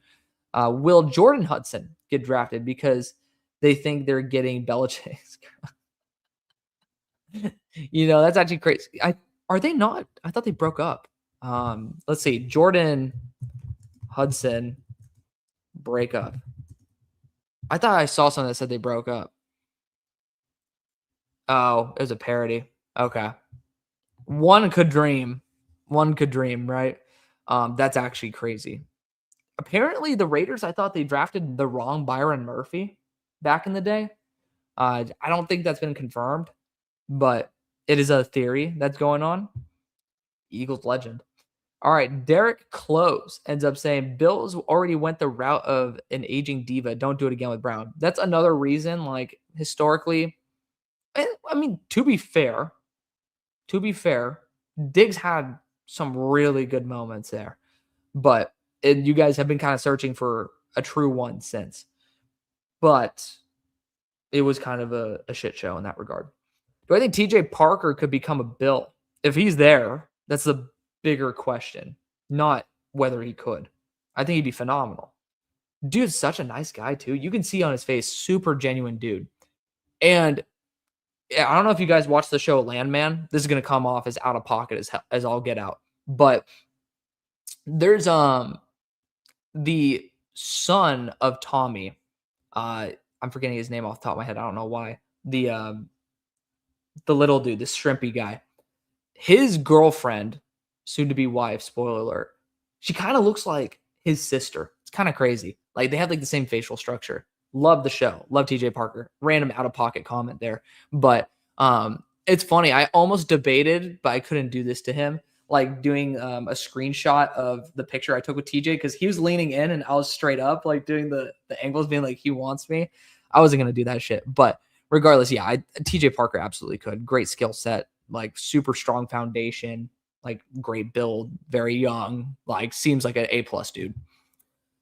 So post June 1st, where teams rosters are more solidified. There's that aspect too. Lane to the Steelers in the third. Lane's not a bad player. Like we're talking about the wide receiver from USC. I honestly think that he is someone who could be a really solid fit. I just didn't see him as dominant as some other people did. I think of him definitely more into that late 3, early 4 territory, which is appropriate for where we have some of our picks there. So I could see it. If we get Ted Hurst, I think actually Lane's skill set could complement Ted Hurst as well as DK Metcalf pretty well. It would just be a little crazy to go that heavy into wide receiver with our first day 2 picks. I'd love Coleman, Brown, or Colin Lacey to Philadelphia on day 3 as a 3/4 and a returner. I respect that. Colin Lacey has been very reliable. He didn't look like that when I saw him in person at SMU, but somehow, some way, ended up being a really, really reliable option here at the Senior Bowl. We'll come back to 2 of those comments because we ended up getting a super chat. ATL Jet Jones 11, thank you again for the $5 super chat. Your take on Matt Ryan, Stefanski, and Ian Cunningham, by the way. Bills can have Mooney. Honestly, I love it. So Matt Ryan, definitely somebody who is apparently he's like number 1 in the operations. So that's why the Bears don't get like 2 third-round picks for Ian Cunningham going over there. But obviously, I think it's a smart, ballsy move to appoint Matt Ryan to a very high level position in the organization. Stefanski, I can't lie. He works well. I mean, you got Kirk there, but he works extremely well with non-mobile quarterbacks to the point where I feel very comfortable with how he can end up maximizing Penix. It's kind of weird. I have a lot of faith in him. Maybe not that's super backed up with recent memory. But Ian Cunningham, fuck yeah. I mean, I really, really like that signing right there. Cunningham being, I believe he was the AGM there for the Bears. Like they've been gutsy. They've been able to see also a lot of mistakes that they've made and have been able to bounce back from them. I love the fact that he's part of an organization that has made extremely huge red flag moves that bit him in the butt and then also took risks that were necessary that ended up panning out. He's seen a lot of the good and the bad. Definitely something that I would want to applaud them for. Great job by the Falcons overall. And Ulbricht's still there. That's like the most underrated thing for me. Love that. Going back to the 2 other comments above it, do I think Ted Hurst would be a good Bill? Absolutely. I think Ted Hurst would be good on any team. Wasn't the most enjoyable person to talk to because I had a short conversation with him at the Senior Bowl. It was not a bad conversation. It's just some guys you can flow into it a little bit more. Kevin Coleman was one of those, really enjoyable to talk to. But Ted Hurst was a little bit more strictly business, to be fair. Huge factor that nobody really thinks about, including myself when I'm saying that. Depends on when you're talking to them. Some guys just get through like 18 questions of some dude sticking a camera and a mic up their ass and face. Probably not going to be the most happy to talk to just another person that could do the same. So it just like there's a lot of variables there. But Ted Hurst obviously was chill. Got a good photo with him as well. Is Ted Hurst going to make it to the third? Nope. Titans would be a great fit for him, though. Actually, to be fair, Titans, I'm not going to say no to any team taking Ted Hurst. I will just say this. Ted Hurst, well, the Titans' role for Maynor and Hurst could be overlapped a little bit too much. For the Titans, I really would hope that they could focus on getting a true 1. Hurst, I want him to be an elite 2. Think of it that way. Again, elite's pretty tough, but maybe an elite 3 that has the upside of a really high end 2. R. Mason Thomas, is he a good fit for New England? Yeah, absolutely. 250-pound body, tenacious as hell. I call him like a Wolverine, the way he just like tears through stuff. Like he's a little bit small, but he is somebody that something I look for in edge rushers is if you lose, are you completely out of the play? Do you give up? Are you somebody when the play is not going to be a win? Is it an easy win? With him, it's never an easy win. You can't just let up. It's like, imagine you're driving on salted roads, but still on ice with summer tires. I may have done that, and it was a horrible decision. But like, you kind of like, you're in the right grooves. You shouldn't slip. But the moment you stop paying attention, some shit's going to go wrong, and then you are going to die. That's kind of the way it is like blocking R. Mason Thomas. How do I feel about Isaiah World? Insanely disappointed. The fact that he opted out of the Senior Bowl, I already had my whole rant on that. I'm not going to rehash that. It's over on Twitter. But, I mean, unless it's for injury concerns, I absolutely hate when people drop out. Otherwise, just say you're just going to go to talk to teams. Don't say you're going to go and play, because then you get random dudes out of nowhere. Oh, it's Grayson Halton whose dumbass tried to do a second lateral. Come on, dude. That was the guy earlier at the start of the episode where I'm like, who the hell just did that? But yeah, I mean, if you're going to say you're going to practice unless you get hurt. If you're not going to practice, don't commit, or just commit as a non-participant. I think that's just a big thing. But yeah, he ends up decommitting. I think him more as a guard. I would take him early day 3 as a guard and just pray for the upside as a tackle, because I just don't think he's ready to play tackle in the NFL. TJ needs to be a Cowboy. Could end up being the 12th pick, honestly. Really reliable, great athlete, great age, track record of continuous production. I think he's a really good fit. In this draft, should you draft looking at high floor or high ceiling? I mean, I'm going to give you a bullshit lawyer answer. It depends on the situation. But for a team, I assume, like, since you're talking about the Falcons, if you're looking to acquire a run defending edge rusher, right? Like, because you already have a good enough pass rush, I'd focus on the floor, right? Like, it just depends like what you're looking for. But let's just say you're the Steelers trying to get like longer term depth that could be a starter. That's something where you swing for the ceiling. So, I mean, it depends on, do you need an immediate role? Do you need, or like, what's the vision for the future? Like, do you want somebody to grow into something more meaningful, or do you need somebody to be your foundation and your security blanket? And that will just determine whether you go high floor or high ceiling. So, I mean, again, it's just it depends. I think it's possible for the Bills to trade for Jettas because of the Vikings firing their GM. I just think Jettas is one of the reasons a GM would want to go there, is pretty much KOC and Jay Jettas. Like that's my thought process there.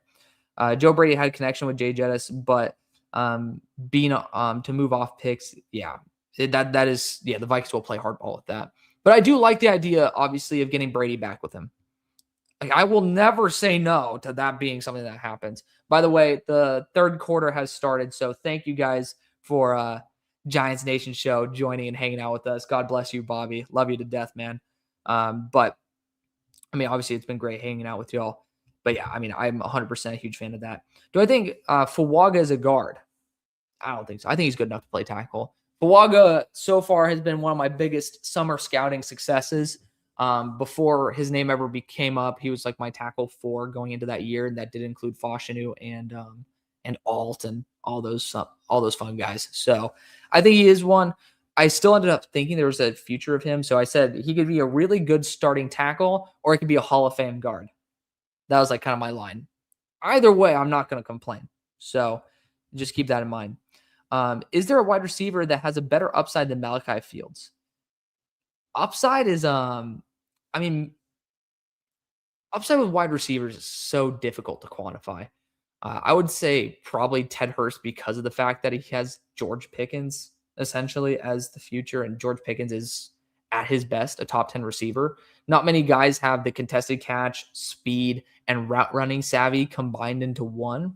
So that's where I would end up probably trying to say out of the day 2 guys, it's there.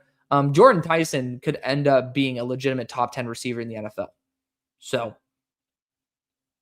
I'll just say that's the true best upside. But I mean, Malachi Fields could be like AJ Brown-esque in terms of the frame, route running ability, all that stuff. Thoughts on the Buccaneers trading down to late first and select Jacob Rodriguez if they miss out on Sonny Styles?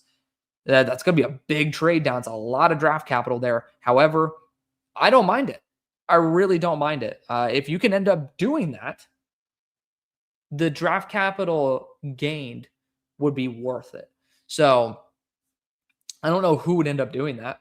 So feel free to drop a trade idea, and then maybe we could discuss that a little bit more, because I'm never a huge fan of thinking like, oh, we should just trade down with this team and then get this guy, because for something of that large of a distance, you just need to have the logic to trade up before you start trying to. I mean, you can, of course, do it. But for me, I like to think of like realistic possibilities, and I love theories. Don't get me wrong. I'm number one theory guy here, but it would just be a little tough to quantify that. Does Tyron Montgomery get drafted in the top 5 rounds?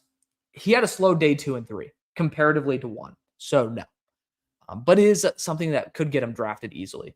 Sawyer Robertson with the nice sack evasion from Hutchins. God. Dude just shanked a fucking check down to Justin Jolie, dude. Unbelievable. What are we doing here? Sawyer Robertson, I mean, I got flamed for not liking him that much. And I saw him beat my SMU Mustangs, and this was no bad blood. Dude just shanked a check down pass. Unbelievable. I mean, when you do that, that just ruffles my feathers. We have 2 comments, but I'm going to skip them for a second and come back to them. For a $5 super chat, thank you to DJ Silent 01. Love you guys again. I appreciate the super chats. I feel now that Saleh is with my Titans, Downs and Love, or feel now that since Saleh is with my Titans, Downs and Love are also in play. I just feel both players supersede positional value. Here's my only counter to that. So Love, because Saul is now seeing the value of a hyper versatile running back with CMC, I agree. Also, by the way, Montgomery just ended up being kind of manhandled. Was that Julian Neal? They might have been Julian Neal on a corner route. So once again, kind of showing that he's a little more of a gadget guy. But Downs, with the defense that Saul has been running, they haven't been, if I'm not mistaken, please correct me if I'm wrong, they haven't been anything earlier than round 3 safeties.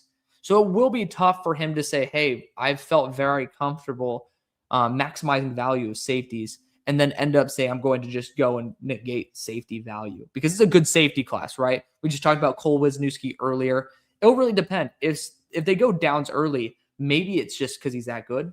I love him, number 1 player in my class, in my board, for this class. But I'd really say that Arvell is the dream.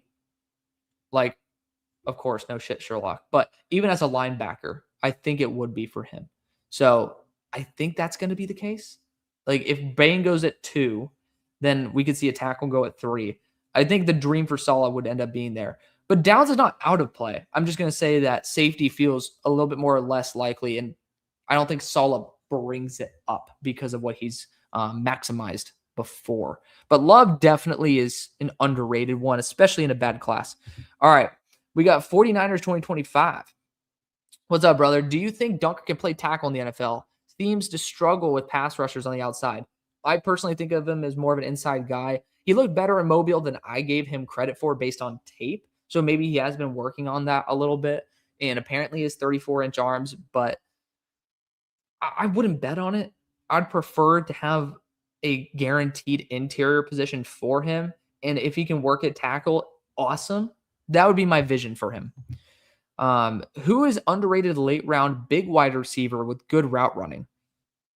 We talked about him earlier. It was Lance, the wide receiver from North Dakota State. Let me double check on his frame.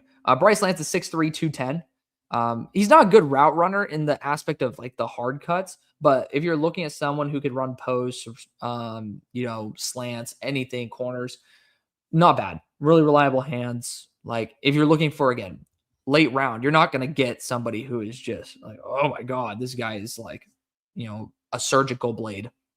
Not going to happen. They would just go earlier, right? So that'd be where I think I would end up putting a little bit of my focus on if I'm going to go there, because Josh Cameron would have been that. Not necessarily the case anymore because he's going to be a day 2 pick. So, yeah, I'd go there. If you want to go even deeper into it, I would end up tossing out Noah Thomas, the wide receiver from Georgia. He had some good moments. He's about 6'6", and he has really good route running, but he's not necessarily big. He's a little bit thin for that size. 418 of you guys are still in here. So first off, love you guys for that. God bless you. I thank you guys for joining and supporting the show. If you guys have not already done so, feel free to hit the like button. Helps out with the algorithm until I end up getting swarmed by a Giants nation. Love you guys. Do I think Kilgore will be available late in the second round? Absolutely. Defensive back from South Carolina. He's not getting, I don't even know if he's going to be taken on day 2. So he'll be there. I would focus on him in like late round 3. I nearly think Alec Pierce is going to be the Bills free agent target or wide receiver, or I really think that'd be good. I like the fit. Honestly, Ted Hurst's early production in the NFL probably is the Alec Pierce role. Just like if we're looking at mid, or like what you should expect versus the ceiling, what you should expect is an Alec Pierce role. What the ceiling is a George Pickens role. I liked Alec Pierce. I had him above Chris Olave. It's not something I'm overly proud of, but at least I didn't absolutely whiff on liking Alec Pierce. Do I think the Texans draft Pregnon early in the draft or wait until later for a Dunker or a Rutledge? It's a good question. It's very dependent on who's there at the end of the first. Like I just ended up drafting on Broshmo's show. We did a 2-round live mock draft. If you guys have not already seen that. Well, right before we found out that our flight got canceled. So the last ounce of happiness we had that day until we ended up actually making our last flights. God bless. But ended up taking Lee Hunter because, Kalen Black. Oh, my God. I freaking love Kalen Black. I might go for a Devin Singletary comp on Kalen Black. I need to look at how the measurables fit up. But, like, he's juiced up. Very good in short space. Reliable catcher. Like he just ended up taking a check down, ended up making Betcher miss, and then ended up splitting some defenders for a little extra yardage. I love Kalen Black. I'm a Kalen Black supporter here. He popped off to me when I didn't even realize he was draft eligible. My fault is what it is. But really, really good player. But yeah, I think it just depends on who's there. If they take Pregnon, you guys know I'll support it. Max Llewellyn. If he just gets, really good pass breakup there. Who did that? Singleton, the safety from Nebraska, has been doing a fantastic job. Here, I'll scroll so you guys can actually see what he looks like. Well, not what he looks like, but like numbers wise. Number 29, Deshaun Singleton, 6'4.5", 212 pounds. There was a penalty flag there, but I don't give a shit. It was a good play by him. But yeah, there was a good spin move there by, that was just also a bad ball, in my opinion, from Altmaier. Like he should have placed it outside, but Singleton's been having a fantastic week. Llewellyn ended up having a good spin move. I think he should lose a little bit of weight. They're using him as a freaking interior defensive lineman again. They've been doing this. Like, why? Why are we putting him there? Like, it just, It gets to me, man. It gets to me. Like, there's no reason for that. Pretty sure that was Llewellyn. It might have ended. Did they switch helmets for the Tennessee guys? I think they did. Anyways, who cares? But yeah, it's really dependent on that. Is there anybody you didn't like as a prospect and ended up doing well? Absolutely. There's plenty of them. And I always say this: I'd rather be wrong about a player I'm lower on because good football is always better than being right. I could just learn from my mistakes and we have a better product on Sunday. Let's see. Who didn't I believe in? So far, Jackson Dart, I had him as like an early day 3 guy. And again, if you want to adjust it for how normal people evaluate the quarterback value, it would have ended up being like a round 3 grade. I just don't boost quarterback value like that. So far, I mean, there's that one. I still didn't mind him. It's just I don't really think too much of it. Let's see. Anything else bite me in the ass this past year? Watts. I got to be honest. I whiffed on Watts. I didn't like his pursuit angles. And to be fair, again, this is I get to cover my ass with this one. I love the fit, and I actually thought he'd actually work out there. So I ended up loving the draft pick. I just didn't love the draft prospect, if that makes sense. He went to the perfect location for him, in my opinion. I think that if he ended up going somewhere, even like Pittsburgh, because obviously it's my team, I don't think he would be the player that we think of him right now. So I think he went to the perfect location, and I freaking loved it. So I'll say that. Covered my ass with that one, but it is what it is. Also, Deion Walker, got to throw him out there. I mean, that's actually probably the best one. Like, he really turned me off. And he was somebody who I liked as a true freshman. Didn't really see much of him in that final year that I loved. Chris Brazel II, someone who I'm a little bit lower on than the consensus. I heard that there's some off-field stuff. Here, I can end up looking it up right now. So we're all Chris Brazel II off-field. Let's see. So two separate traffic stops were dismissed. Okay. Interesting. So charges were dismissed 5 months ago. So he was arrested on August 8th, but so he charged of driving with suspended license was dismissed. So there's some stuff apparently off the field. So, okay, he was traveling 60 miles per hour in a 35 zone. I think we all have done something like that before. But regardless, on the field, I do think he's a little more gimmicky and gadgety. I think of him as a kind of a worse Ted Hurst in that regard. But he took a big step up this year. I really like that. In a new system, technically, like going from Tulane to Tennessee, it definitely ended up helping him out a little bit. He's getting overrated a little bit. He's kind of lanky and tall, but I think of him as like a solid day 3 player who'll probably be taken day 2. Amari Washington, my favorite player in this draft. Can't believe he went back. Bills could have gotten him in late second. I don't know if he would have gotten him late second, brother. I think that he would have been taken late first. That would have been fun. But Amari was getting like top 15 hype. Like, we had Devin Jackson on the show. Shout out to one of my best friends in the industry. Love that guy. He ended up having him almost taken at number 10 overall in our collab mock draft. Feel free to go check it out. So you're showing the game. You can't show the game, brother. I have the game playing, so we're just watching it along together. That's called a copyright infringement. Pangu, man, holy shit! I haven't seen you in a while, brother. What's up?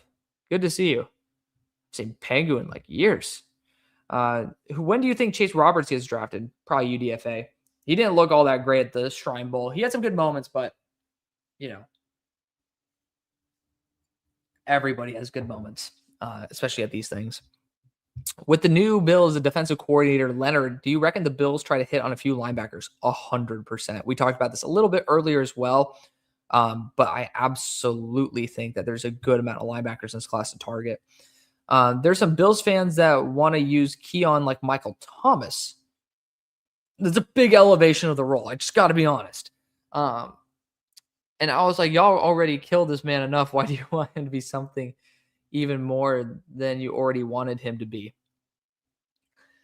It's like, there's like stages of like stages of grieving. I feel like we're in the stage of grieving of Keon Coleman's draft failure that we're just like, we got to put him into something that he just never will be. We just have to like fake something to get some hope going. Yeah, like I don't know. I don't know. Do you feel that Carnell Tate and Alec Pierce are the same player? I would say Ted Hurst a little bit closer, but Ted Hurst and Carnell Tate are not that far off either in terms of their play style. That's not a bad idea. The good comment there, DJ Silent. That was a good comment. I do see the role being very similar in terms of the deep threat capabilities. That's a really good one. That's a really good one. That's a repeat comment right there. Jacob Rodriguez trade scenario. Here we go. Bucks received 26, a third rounder, and a fourth, and the Bills received the 15th. I'm gonna be honest, brother. That type of trade would net a second. If the Bucks would accept that, I would feel pretty bad about it. Like if you did 2027 third, you could start like convincing me a little bit. But Denzel Boston before the Jets and Browns, I would hope that they could trade up and get someone like Mekhi Lemon at that point. But if you guys can do that, yeah, I mean, Jacob Rodriguez at 26 still is a little high, even though he looked phenomenal. But I can't lie. It's something that would be a lot more digestible. All right, Diego Pavia climbing the pocket, gets sacked. Yeah, good awareness there. Who ended up sacking him? McClellan and Banks. Yeah, good awareness by Banks. He's having a good day. So he was on actually Rutledge. Rutledge started getting backed up a little bit, but he didn't lose the rep. Pavia just stepped up in the pocket and gave a much easier angle for Banks.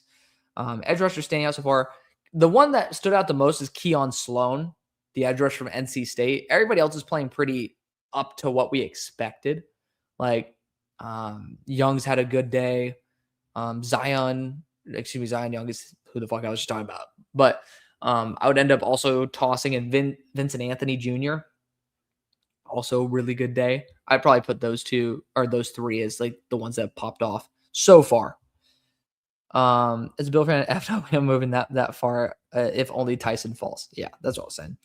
I know you like Kyle Lewis, but do you think he could start as a rookie, or do you have to have a more development, like I guess, way more to undergrow, contributing heavily? I would put him in right away. I mean, he's going up against players who will be getting snaps in the NFL, and he's locking them down. Bucky Brooks dropped a mock draft. Looks like we got to go and do the mock today. What tight ends do you see going late day 2 or early day 3? Good question. A lot of them. Like that's the sweet spot. But Max Clare, he didn't have like the great year. Could definitely be in that range. I ended up recommending him to the Ravens because Declan would be someone who would definitely love having basically a very similar to Laporta and then obviously now Loveland style of tight end. And that'd be the vision for him.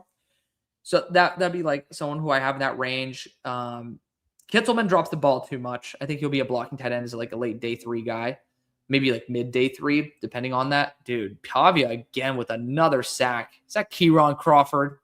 What a savage. What a beast. Freaking love Kieron Crawford. Let's see. Who else?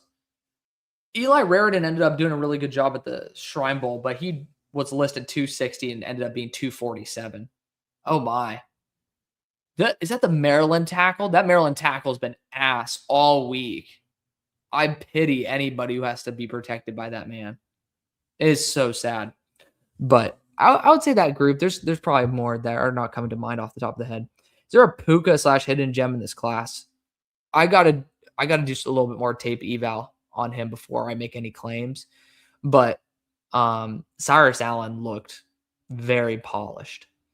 I would also like to throw in Caleb Douglas. He had a 17.8% drop rate at midseason, ended off with 11.5. So second half of the season, phenomenally well. And he was a top 15 wide receiver for me coming into the year. Would like to throw him out there too. Which safety do you think fits Fangio's defense perfectly? Zaki Wheatley or Emmanuel McNeil Warren? Warren's a savage, but I want him to be able to have more of a box presence. Well, that actually does work for the read role. Yeah. I mean, but the problem is McNeil Warren's going to go in the first. I would say Zaki Wheatley based on the value of where you're going to pick a safety. I think that's a lot better. Or Wisniewski, like I've been talking about a lot. The safety from Texas Tech. Is Josiah Trotter too slow to play linebacker? Always thought he looked slow on the field, but took great angles. I don't think he's too slow. The problem is he's too clunky in space. I agree. In space, he looks a little too stiff. But coming downhill, he looks really fluid and fast enough. Really going to want to see the defensive coordinator for that. If you like speed for linebackers, by the way, Xavier Sorey, the linebacker from Arkansas, he's out in the field right now. If you guys are watching, that's somebody who you want. Oh, speaking of, Adam Randall just dropped an open pass. Sorey ended up giving up on the play a little too early and gave him that separation, but Sorey ended up clocking in, I think, a 20-plus mile per hour run when he was at the Senior Bowl. Dexies, people got to remember when doing mock trades, the Bills is Bean doesn't like moving off picks unless it's for a great player like Keon Coleman. That's twice Pavia has been sacked and had the flat wide open. Yeah, he's not taking hot reads very well. Are there any teams who would consider trading up to the Jets' second pick? Okay. Who's after the Jets? So the question is like who would be available at the Jets pick and who would be taken over the next couple to where we would have to like be let me see something. I want to see something real quick. Like the Vikings, so that's a corner, probably. Let's see. The Lions could be a tackle. So the Steelers have been notorious to trade up, especially with the Jets for an offensive tackle out of Georgia. Not impossible there. Let's see.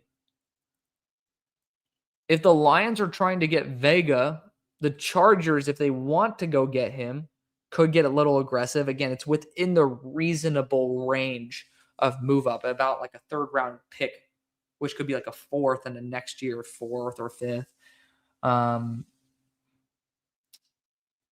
You could also see like teams that are desperate for receiving talent. They could try to package a deal and move up. If there's like a player available, like technically speaking, the Eagles could try to tag and trade Jalen Phillips if you guys end up wanting to acquire like a higher tier edge rusher because Aaron Glenn wants him. Not impossible if you guys don't go after one at 2. I'm trying to theorize stuff because I don't think it'll happen, but that's where I would probably focus. Like, 'cause I don't think Sonny Styles will be there. Otherwise, I would say Panthers all day, every day. Try to make a move up, but I don't see it. Thoughts on Christian Kringleman out of Alaska Tech? I didn't see your profile picture change, so I was like, who the hell is this? Unbelievable. The best rage baiter in all of sports. Amazing backstories for fictitious players. Have you watched Hakeem Williams, wide receiver of Colorado? I have honestly not. I'm just gonna be honest. I have not. But feel free to check back in as we get like combine numbers and stuff, and I look at everybody else's evals on him. I'm trying to prioritize the guys who will make a big difference. So Hakeem Williams, if you do think he's someone who could be a 6th round pick, I'll take a peek at the analytics and see. Being about Keon, I think BTJ was who we wanted. Fair. Kind of like a reaction move. Said this in the comments in one of your vids. Jets 16 and 44 for the Commanders 7. Ooh, okay. Hold on. Let's play this out. So what kind of value are we going to be looking at here? Like, Paul, I want you to say who they would get at 2 and who you'd want to trade up for at 7. Because I'm not against that. I'm really not against that. I think based on the amount of picks y'all have, it's not a horrible idea to try to get 2 superstars. Of course, you got these picks by trading away 2 superstars, but money, all that stuff. Taylor Green's on the field. By the way, we're finally caught up in all the comments. 436 of y'all are joining us. Thank you again. Make sure to go over to YouTube, hit the thumbs up, like, comment, subscribe, do all that stuff. Ruben or Reese, and then a wide receiver or even Downs. See, I wouldn't want to move up that. I wouldn't want to trade pick 44 in a move up for a wide receiver. Taylor Green, of course, already showing off his best tight end impression with the big scramble. But I wouldn't want to do that personally because I like the option of like a Boston there at 16. I don't think that you'd get much more impact. And I think pick 44 for like a Dylan Thieneman or Emmanuel McNeil Warren, that would provide a little more value in my opinion. So Downs, I would say, might be worth it because if you get Bain and Downs, it's going to be a lot better than just getting Denzel Boston and, a quasi starting safety because you're getting, of course, an upgrade. It's like for the price of Downs, do I want to take a tier jump on safety? And I think that'd be worth it. That's not a bad idea. I need to look a little bit more into whether the Jets would be ballsy enough to make that move. But I like that idea. It's a good idea. Did you receive my film? You mailed it out. Dude, if someone sends me like a mailed CD, I do have an Xbox that I think can handle discs. So you'd probably end up sending me some virus or some shit that destroys my my Battlefield 6 progress. That'd break my heart. Thoughts on Jonah Coleman? He's a fun bowling ball. I have him like a late day 2, early day 3 grade. He just hasn't been 100%. He's a good player though. I mean, he looked a lot better at the start of this year. I feel like Boston will get sniped. If he does, that'll be tough. But somebody's gonna be there then, right? Like whenever a player gets taken, they're sniped. Somebody else is falling. If God, like maybe even TJ Parker could be there, and I know that's like not something that you want to like see, but because like we're talking about wide receivers here, and we already took Bain, then I would then trade back from that scenario. I would say like, oh, this player's continuing to fall, or like I'm trying to think of somebody who gets taken like mid to like let's say Peter Woods falls. I'd take Peter Woods at that point, but you then have reasons to trade back. How do I feel about Chase Bezontis? When you think he'll be drafted, really don't know how I feel about him. I need to do my full re-eval on him. I think that he has had a big progression step this year, and that's a good sign. I like seeing guys who take steps up. I didn't think he was a very good guard last year, is what it is. I wanted to see him at one of these events. Didn't get to see it, but I think he'll be taken round 3. Like his super fans like him as a top 50 pick. So that usually means that he'll probably be a 3rd round pick. I'd love taking Derek Moore to the Bills in the 3rd. It's not going to be doable. Got to take him in the 2nd. There's a chance he goes in the 1st. A great frame and a great pass rusher at the same time. It's hard to pass up on guys who are like that, but I agree. 2nd round is where he will go. What college is wide receiver university? Ohio State so far, but I don't know how they're going to do without Hartline. That's going to be the big test. Is this next group of receivers that they're bringing in, how are they going to progress? You have Arthur Smith there as the offensive coordinator, so we'll see if like he brings a level of consistency in terms of at least NFL translatability, but I'm not sure about Ohio State's future. But Taylor Green just YOLO'd a ball, and it was nearly picked. What the fuck? I'm tweeting out at Taylor Green. I'm tweeting him out. Taylor Green, get ready to learn tight end, buddy. Yeah, he's cooked. He's fried. He tried to go to Ted Hurst. But Chris Johnson almost had an INT there. It was literally 3rd and 3, too. Are they just not allowed to rush on punt blocks? That's crazy. Get ready to learn tight end, buddy. Oh, but which college is wide receiver you? I mean, Ohio State used to be it.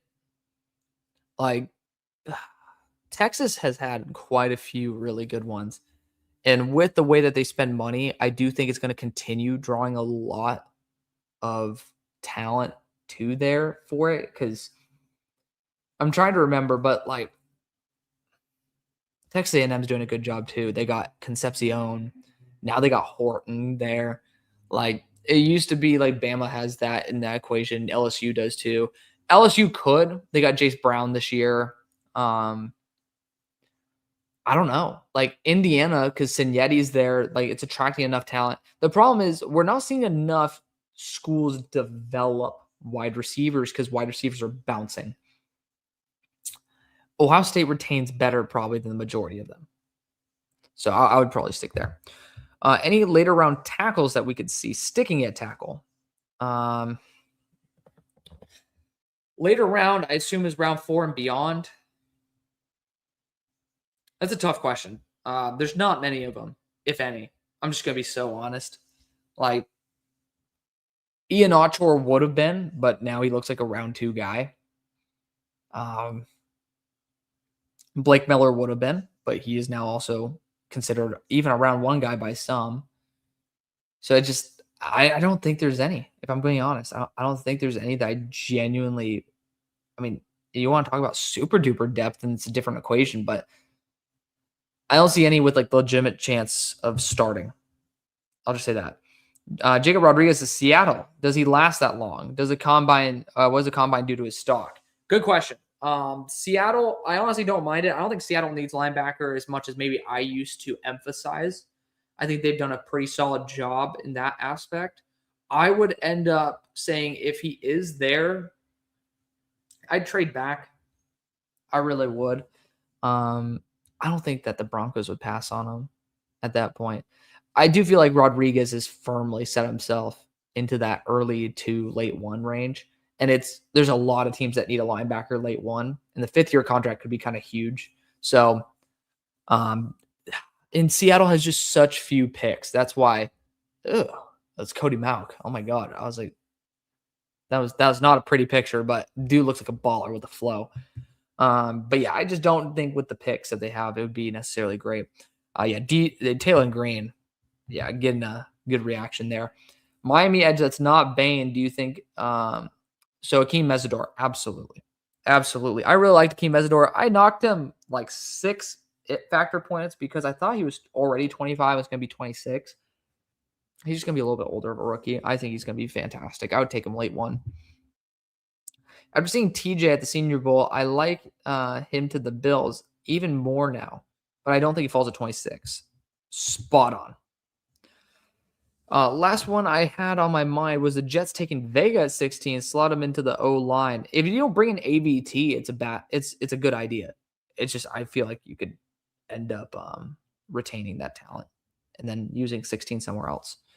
But it's not a bad idea. Yeah, it's just the AVT thing. Wide receiver is OSU. Yeah, it just depends if OSU ends up being consistent without Hartline there. Green with his best Brock Purdy Iowa State imitation. Exactly. Some of your favorite safeties in the class. Wisniewski, I've highlighted him like 6 times this episode because I just love what he's doing. Singleton, honestly, Deshaun Singleton, the Nebraska safety. Is he the one? Yeah, he's around your screen. Like, he's been phenomenal. Even the Kansas State safety. I'm forgetting his name off the top of my head, but he's here at the Senior Bowl as well. I think it's Payne. He's done a really solid job overall. And I'm talking about guys who are depth, like deeper in the class. Like AJ Halsey's a big, heavy safety. I think he goes like round 3. That's a name that could, of course, be in the mix. But yeah, I mean, not many more. I feel like day 1 and 2 is pretty solid. And speaking of, Sire Wright ended up getting a tackle. It's so good to see him out there on the field. Hell yeah. That's so sick. TJ Parker versus Dunker. Dude, freaking Parker keeping his legs churning. So good.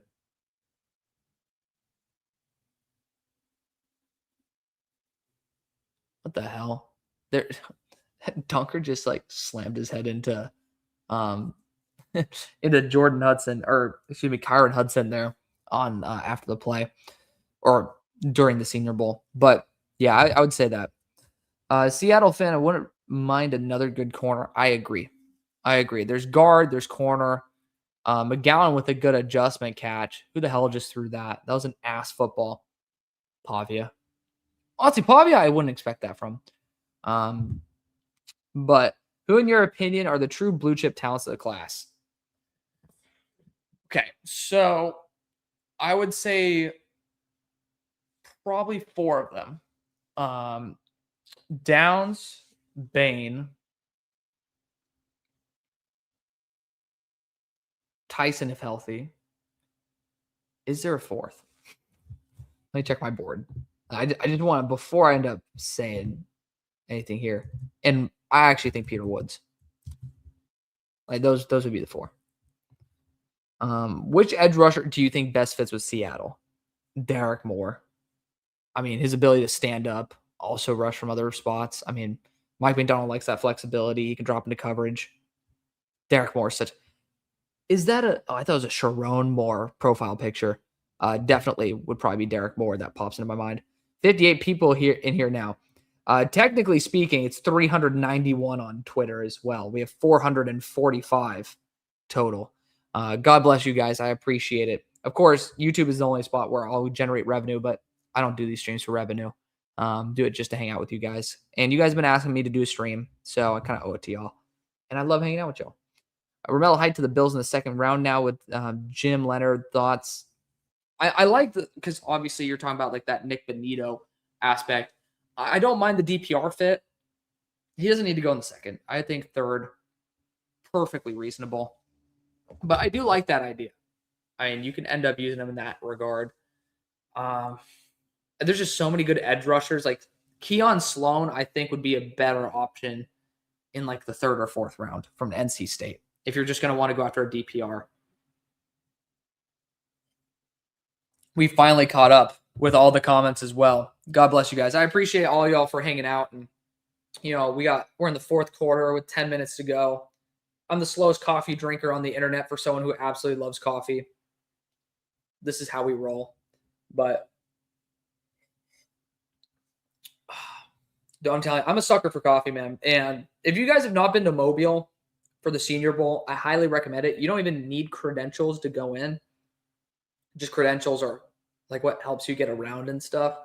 Like go to Mobile for the Senior Bowl, guys. If you can, do it. I know it ends up taking up spots at hotels and stuff that I want to stay at, and restaurants I want to eat at, and bars I want to go to. But I mean, to me, I end up absolutely loving every time I've been there, 3 times in a row. And this time it was cold as fucking balls. I can't lie. Like, it was cold. And I grew up in Los Angeles. I've lived in Dallas for a couple years. I just escaped Alaska. And I go there, and it's still cold, man. It's still cold. Put the camera down a little bit more so you guys get to not just see me as a little head, a floating head. Like a night, or was it like 1780s France? Is that when they had the revolution? I don't even know. But I was trying to make a guillotine joke. It didn't work. But yeah, it's like the best city ever during Senior Bowl week. It sounds like it's overhyped, but it's really not. If you love football, like you get to watch football, but you also get to see like all the other content creators out there. It's so funny because Clint Goss on Twitter, he does a lot of stuff, and he has a bigger Twitter channel than I do. But obviously, my primary is YouTube. But still, I shit post every day on Twitter, or X. Yeah, I can't call it like a zeet. You know what I mean? You gotta say a tweet, so I'll just say Twitter. But like, he actually just came up to Brosh and I and was just like, "Hey, like, it's so nice to meet you guys. I'm Clint," and just like walked away. And I'm like, "Hold on, dude. I actually interact with you on like a weekly basis, dude. Like, stick and have a conversation, bro. Like, such a cool guy. Shout out to him." But it's like you get to just bump into people like that you interact with on a daily or weekly basis. And obviously, there's the PFF guys. Without that, I would have never been able to talk with Max Chadwick. Maybe not never, but like, obviously, apparently he's a supporter of the show. And it's like, you just never know that until you just have a conversation when you guys are just doing work and, you have a professional channel to where you're getting a lot of messages. it is sometimes hard to have that one-on-one interaction and make some time. And it's the best thing. And then the food there is phenomenal, like the best food, period. I'm not going to tell you my spots because I don't want y'all going there. But if you talk to me one-on-one, maybe I'll tell you. But great coffee as well. Just probably the best coffee pound for pound for especially what you expect. And then there's like the USS Alabama there. The downtown's super walkable. It's just such a good city, man. There's like trees with the weeping willows and stuff. It's beautiful. I'm just telling you, man, such a great experience. And then you're hanging out with all your buddies. When you go to the bars and stuff, it is just like exclusively NFL. There's like NFL Network there. It's crazy. It's a crazy experience, especially if you go there for the first time. I know kick and set of fun. There was a 51-yarder that ended up happening, but now we got some more comments. We'll end up talking about them. Jaden Ott being tracked down to the sideline. Good job there by the defense. I think Nate Betcher was part of it. Caleb Banks, in my opinion, is a blue chip. Never seen before player. Just a really risky pick. I mean, what are we saying in terms of never seen before? Because I feel like Jalen Carter is like somebody with I think Jalen was like the 315, 320 range and Banks in the 330, but similar relative highlight reel, but just a lot more consistent without the health concerns. Like I don't know if I would go that far, but I do understand the ceiling is insane. Who I got in the Super Bowl? Seahawks. I think they're just the superior team. We'll just see if Sam Darnold can end up consistently being there in the bright lights, but so far he has. He looked great, and just a right blend of great coaching, red hot players, great system, and reliability everywhere. But freaking right guard, that right guard spot's horrible. Do I think Muhammad would be a good cornerback too for the Eagles, or should they draft a cornerback higher? They should definitely draft a cornerback higher. I would not want Muhammad as my corner two. Corner 4, yes. And that obviously has the implication of him like going up in the ranks. But requiring Muhammad to be my corner 2 on the boundary would be very scary to me.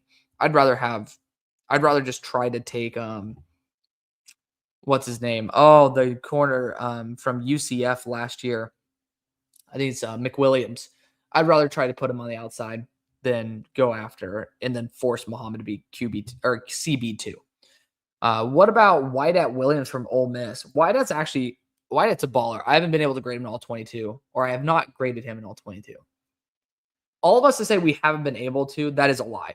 Just going to throw it out there. Reasonably, yeah, there you could say you haven't been able to, but there's a lot of other players I have before Whitehead. He is somebody that, regardless from just casual watching, I have enjoyed. I cannot make claims to his actual play style because of the fact that I don't like making claims without actually knowing what I'm talking about. But, yeah, dude, Taylor Green, I don't think he's an NFL quarterback right now. I'm having the, like, Joe Milton concerns. But future Eagle Drew Stevens with a field goal. I know it was a clean field goal, man. If I'm not mistaken, wasn't Stevens at the Shrine? I thought he was. I played in the Shrine Bowl once upon a time. Oh, you did? I don't know if you're playing with me because Red Dog is the ultimate troll in that aspect. Yeah, but the Shrine Bowl is really fun to go to. Much smaller crowd. Is R. Mason Thomas a first-round pick? I do not. I definitely think of him as like a second to third. I love him, but again, he's not a top 32 player. Thoughts on the Bills drafting Damani Jackson to develop him because he's what you want in a corner. I support it. I mean, I don't really think he matches skill set wise with like Max Harrison, who they just drafted in the first. I would end up saying there's more like Sire Wright has that nickel boundary capability and the physical profile that I think matches a little bit closer to what you guys are trying to target. In today's game, has any D lineman stood out? Keon Sloan, the edge rusher from NC State, 100%. The rest have been playing well, but as expected. Kieron Crawford got to toss him in there as well. He's been doing a great job. Wyatt Milam. What about him? Wyatt Milam's he's somebody who I can definitely see elevating as a guard. Pretty sure Jaguars 3rd-round pick. Unless you're talking about Wyatt Milliam, which I don't have a grade on him. Trey Smack was at the Shrine Bowl. Interesting. I don't know enough about Trey Smack. Can I see Downs falling out of the top 10? It's always possible. It just depends on whether teams are actually that stubborn about safety value, which I don't think they should be. I hope the Bears get Zion or Akis. I think both would be an amazing fit on the team. Young, especially because of the 6'5" and 260 plus range. Just depends on, again, is he going to be flagged for that DUI? Can you see the Patriots trading out of the 1st? I feel like they are in a weird spot where there's nobody. I'm super comfortable with them getting there at the end of the 1st. Yeah, absolutely. If they think they're going to get really solid value there in the 2nd and they can end up upcharging the 5th-year option, 100%. Does Keldrick Falk stock get affected by the Niners last year pick? Ooh. Michael and Keldrick are very different players. But I understand what you're saying in terms of the developing pass rusher, good run defense foundation. And young. I think Michael was significantly higher ceiling because of the athletic profile he has. I think Keldrick could take a dip because of that. The NFL is very streaky to where if they see a trend, they try to go and hop on it. And Michael is a higher potential player by a large margin than Keldrick Falk. And Keldrick ended up not even having more than 2 sacks this year. So it is very, very possible. Do I think Caleb Lomu will fall to the Rams pick at 29? Depends on how he tests. If he doesn't bench more than 20 reps, because he's a weaker guard based on how his play style, I think he could end up easily being there. Otherwise, if he ends up randomly popping off, having some good arm length, it'll be hard to see him get there because he's a super high floor player at a pretty weak position in the draft. Shout out to Kalen Black, by the way. He's still looking phenomenal.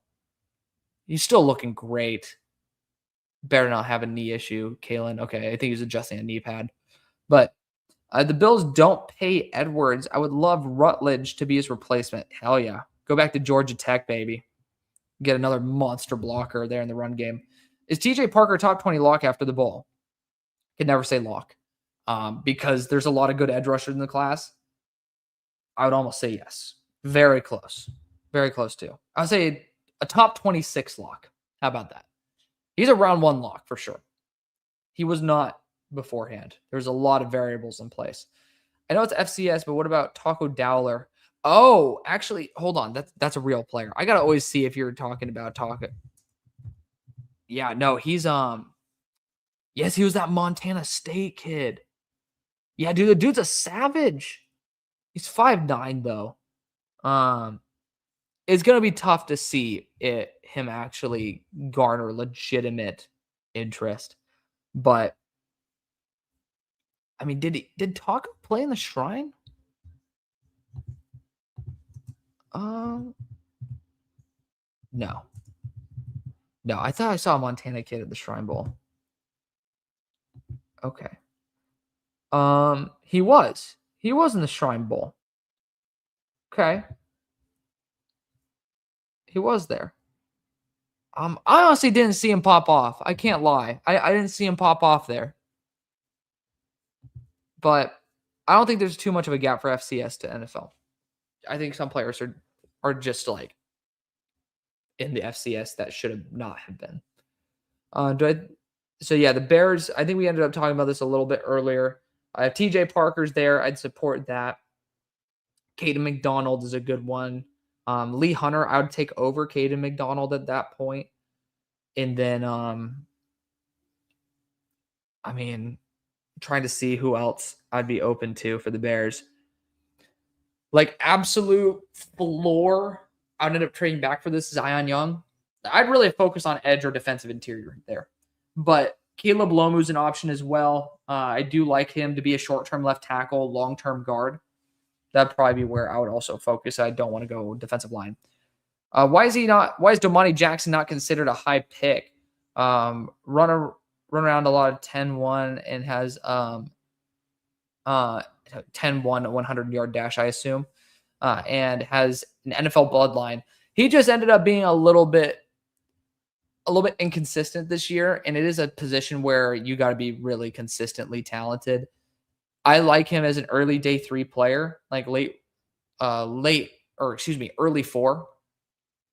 Why are they showing that play multiple times? Oh, okay. Kakmarek ended up having to block. Yeah, I would end up. I think he's being overhated. I agree with you. Why did Peter Woods come? I don't know. Maybe because he's getting better love. I don't know. I don't, based on like the fact that some people are not liking him, that's something that bugs me a little bit. Apart from Mendoza and maybe Simpson, are there any quarterbacks that you think are starting caliber? I thought Green was going to surprise people at the Senior Bowl, but boy, was I wrong. Yeah. Honestly, no. But we're back in the oh my god. Did Taylon Green just shank that shit? There is no way he just shanked it that badly. Please replay that. There is no way. All right, replay, people. For the love of God. That was a horrific pass. Replay that shit. Unbelievable. Yeah, let's just show him in the huddle instead. That's going to be way more informative than watching a quarterback dirt a ball. Unbelievable. Because I saw it out of the corner of my eye. I wanted to be able to see it a little bit more as to whether it was on purpose or not. But yeah, like Nussmeier, he ended up looking honestly really in rhythm at the start of this game. We'll see if that's like more of a fluke or anything. I did play in the Shrine Bowl. No shit. That's awesome, actually. Wow. That's really cool. I feel like Peter Wood's been taking a little bit of dip in the media recently. Yeah. Do you think he'll actually fall in the draft? Or is prospect fatigue? I think it has to be prospect fatigue. Like, unless they're off the field issues, which Young Money is the brand that, or is the agency that's representing him. I don't remember them representing guys who have off-field red flags. Seem like a good organization. So I don't understand it personally. I'm not the guy to ask though, because I do a little bit more conjecturing than trying to like poke and prod. I've only been legitimately, you can't say noticeable. I've only legitimately been like talking with guys who have a lot more know over the past couple of years. And so I'm building those connections to where we can like kind of trust each other to talk about those things. I'm not going to poke and prod because it's, again, you start getting labeled as the media guy who wants to just get inside info rather than what I'm actually there for, which is building a relationship and a connection and trying to, actually do something that matters. Oh, Taylon Green. Did he get strip sacked? God. Unfucking believable. For the teams who don't have a first round pick, if they did have it, who should they have picked? So, Colts, I actually would have liked Ty Simpson, low-key. I mean, like, why not? At 16, like mid-first. Oh, was that Nadame Tucker? Nadame. What a beast. Dude, is it Jude Bowery again? Oh, my God.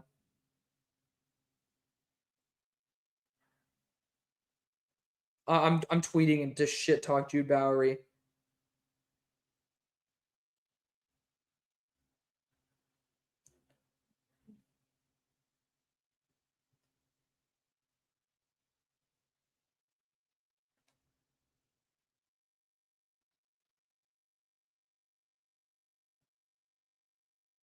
Oh my God. I had to shit talk him right there. My bad. So yeah, that's where I would have went there. The Falcons, if they had that pick, I would have went Mansour Delane. I would love that. Yeah, those would be. Are those the only two teams without their ones? Packers don't have their one either. Packers, I would have went Avion Terrell. Yeah, would have been basically Jair Alexander. So Cole Payton with a nice little check down there. Dude, Colin Lacey, after the catch, slipped an ankle tackle too. I shit talked Colin Lacey saying it was a nepo offer for the Senior Bowl because of Chris Bell. He's made the most of it, man. It wasn't a great route. Sair Wright ended up just playing off it a little too much. I mean, he was playing off coverage. Oh, he should have tackled him better right there. Come on, Sair. Yeah, Sair was just playing soft man. I mean, he ended up almost making the tackle, though. Is Miller from Georgia no longer considered first round? No, he is. Just people don't want to put him there. He'll end up popping off. That's prospect fatigue, man. Thoughts on Southern Miss tackle right now at Clemson? Ooh, I haven't been able to study him enough, if I'm being honest. So TBD. I'm not there yet. Green is not good. No, he's not. So that. Oh, so he's now at Clemson. So that pass was really bad. So we're talking about that one. Thoughts on DJ Lagway moving forward? I assume that we're talking about him at Baylor. I think the project's over. It's just like you can't be that inept, and unless we see some rapid acceleration, which Baylor is not known for, I don't see it. What do I think Tyson will be drafted at? I think 16 to 20 will be the range. I've heard someone say from his agent that he can go as high as 11, but that'll be 16 to 20. But yeah, the second that Cowboys second pick is a dream spot. I agree. We'll try to trade up. Oh, okay. You're saying like those teams will try to trade up into that range. Honestly, I don't mind that at all. It's a hot take, but I would personally say the Browns with Monken could always try, but he did try to advocate to draft Shedeur Sanders. Is Cade McDonald really that much better than Tyreek? No. I don't think he is better than Tyreek. But that's me. Would you work for an NFL team as an analyst? Yeah, but at the same time, this is something I tell people a lot, and it's why I'd prefer to stay in like this media zone and do like corporate stuff on the side, or like this on the side, whatever you want to phrase it, like kind of multitask in terms of corporate or doing it like a normal job and having the show. I go to the Senior Bowl, go to the Shrine Bowl, and it's very clear who's there and is having fun versus those who aren't. I very, very, very rarely see a single smile on NFL operations people's face. They don't get paid enough. They get work like a motherfucker. They just don't really seem like they're having a great time. I would still be honored to be in that area where I can end up having, the honor of learning and being able to have all the access and the understanding and all that. Oh, they're showing the USS Alabama. God bless. Beautiful, beautiful worship, man. It's right as you drive from Pensacola into Mobile as well. What a sight. But it's just like I also told this to someone I was talking to. It's like I have this as a passion project. This is my dream. But I don't want my dream to become something that I'm not passionate about anymore. I don't want to ruin the fun of something that I have fun with.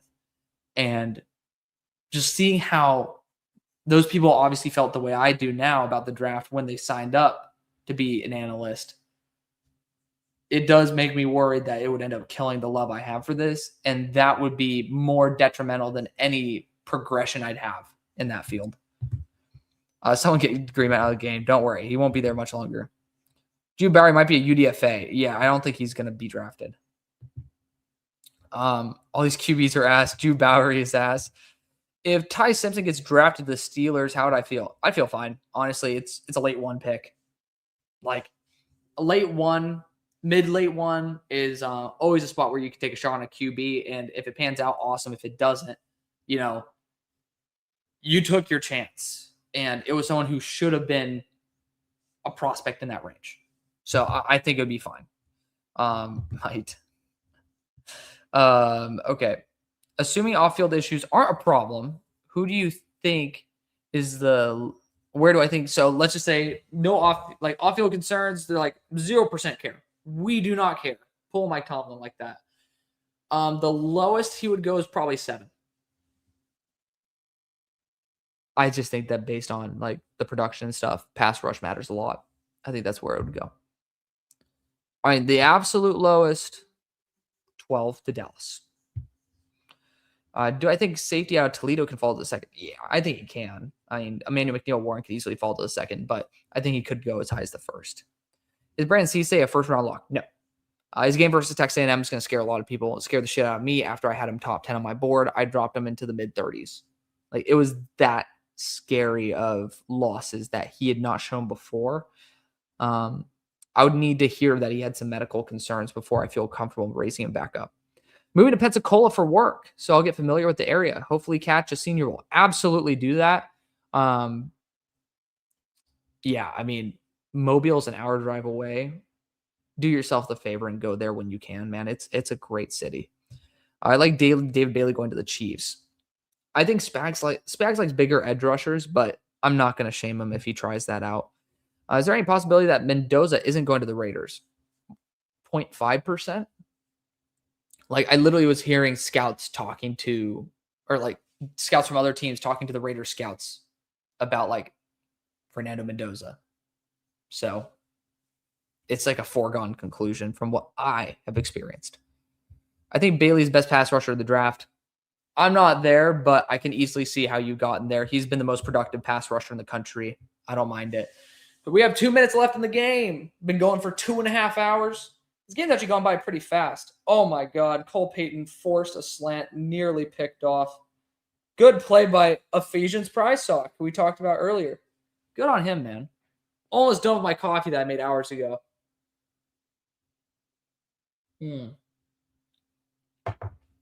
Okay.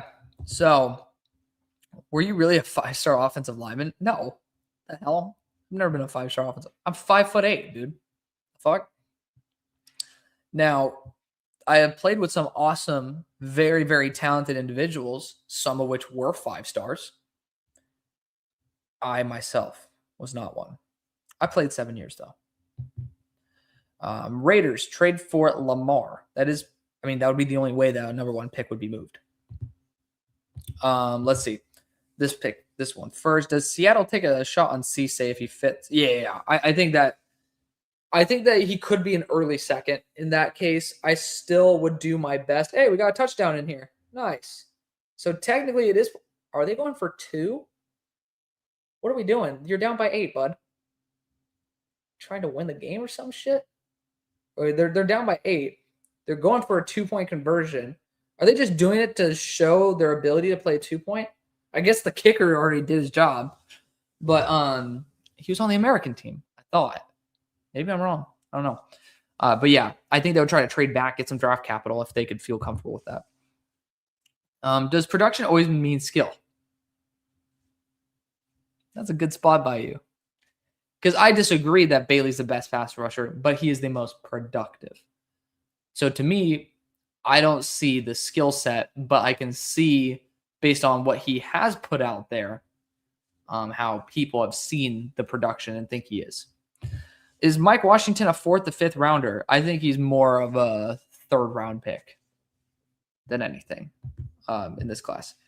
You have to go for 2. Okay, there's no extra point. Okay, thank you for letting me know about that. I don't have the volume up on this. And honestly, between us, I personally don't care too much about the rules in the game. Just because we're looking at talent and stuff. But it does appear that the 2-point failed.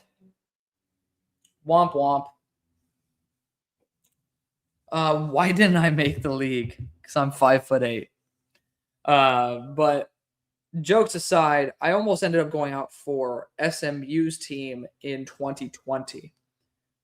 If you guys have been following the show for a very long time, my first interview was somebody who I ran into by just randomly after an accounting class, and that was Rashi Rice. I had him on the show, and he was the first interview. He was the one trying to get me to join the receiving group. At that time, I was 138 pounds. Probably not the best idea. So I opted out of that. I was also in California at the time, and that was when I ended up deciding to just kind of do this more full-time. So that was kind of the origin of the story of the show. And yeah, I mean, I wouldn't have made the league, but the reason I didn't play for SMU is size. So is Love a lock at 9? No.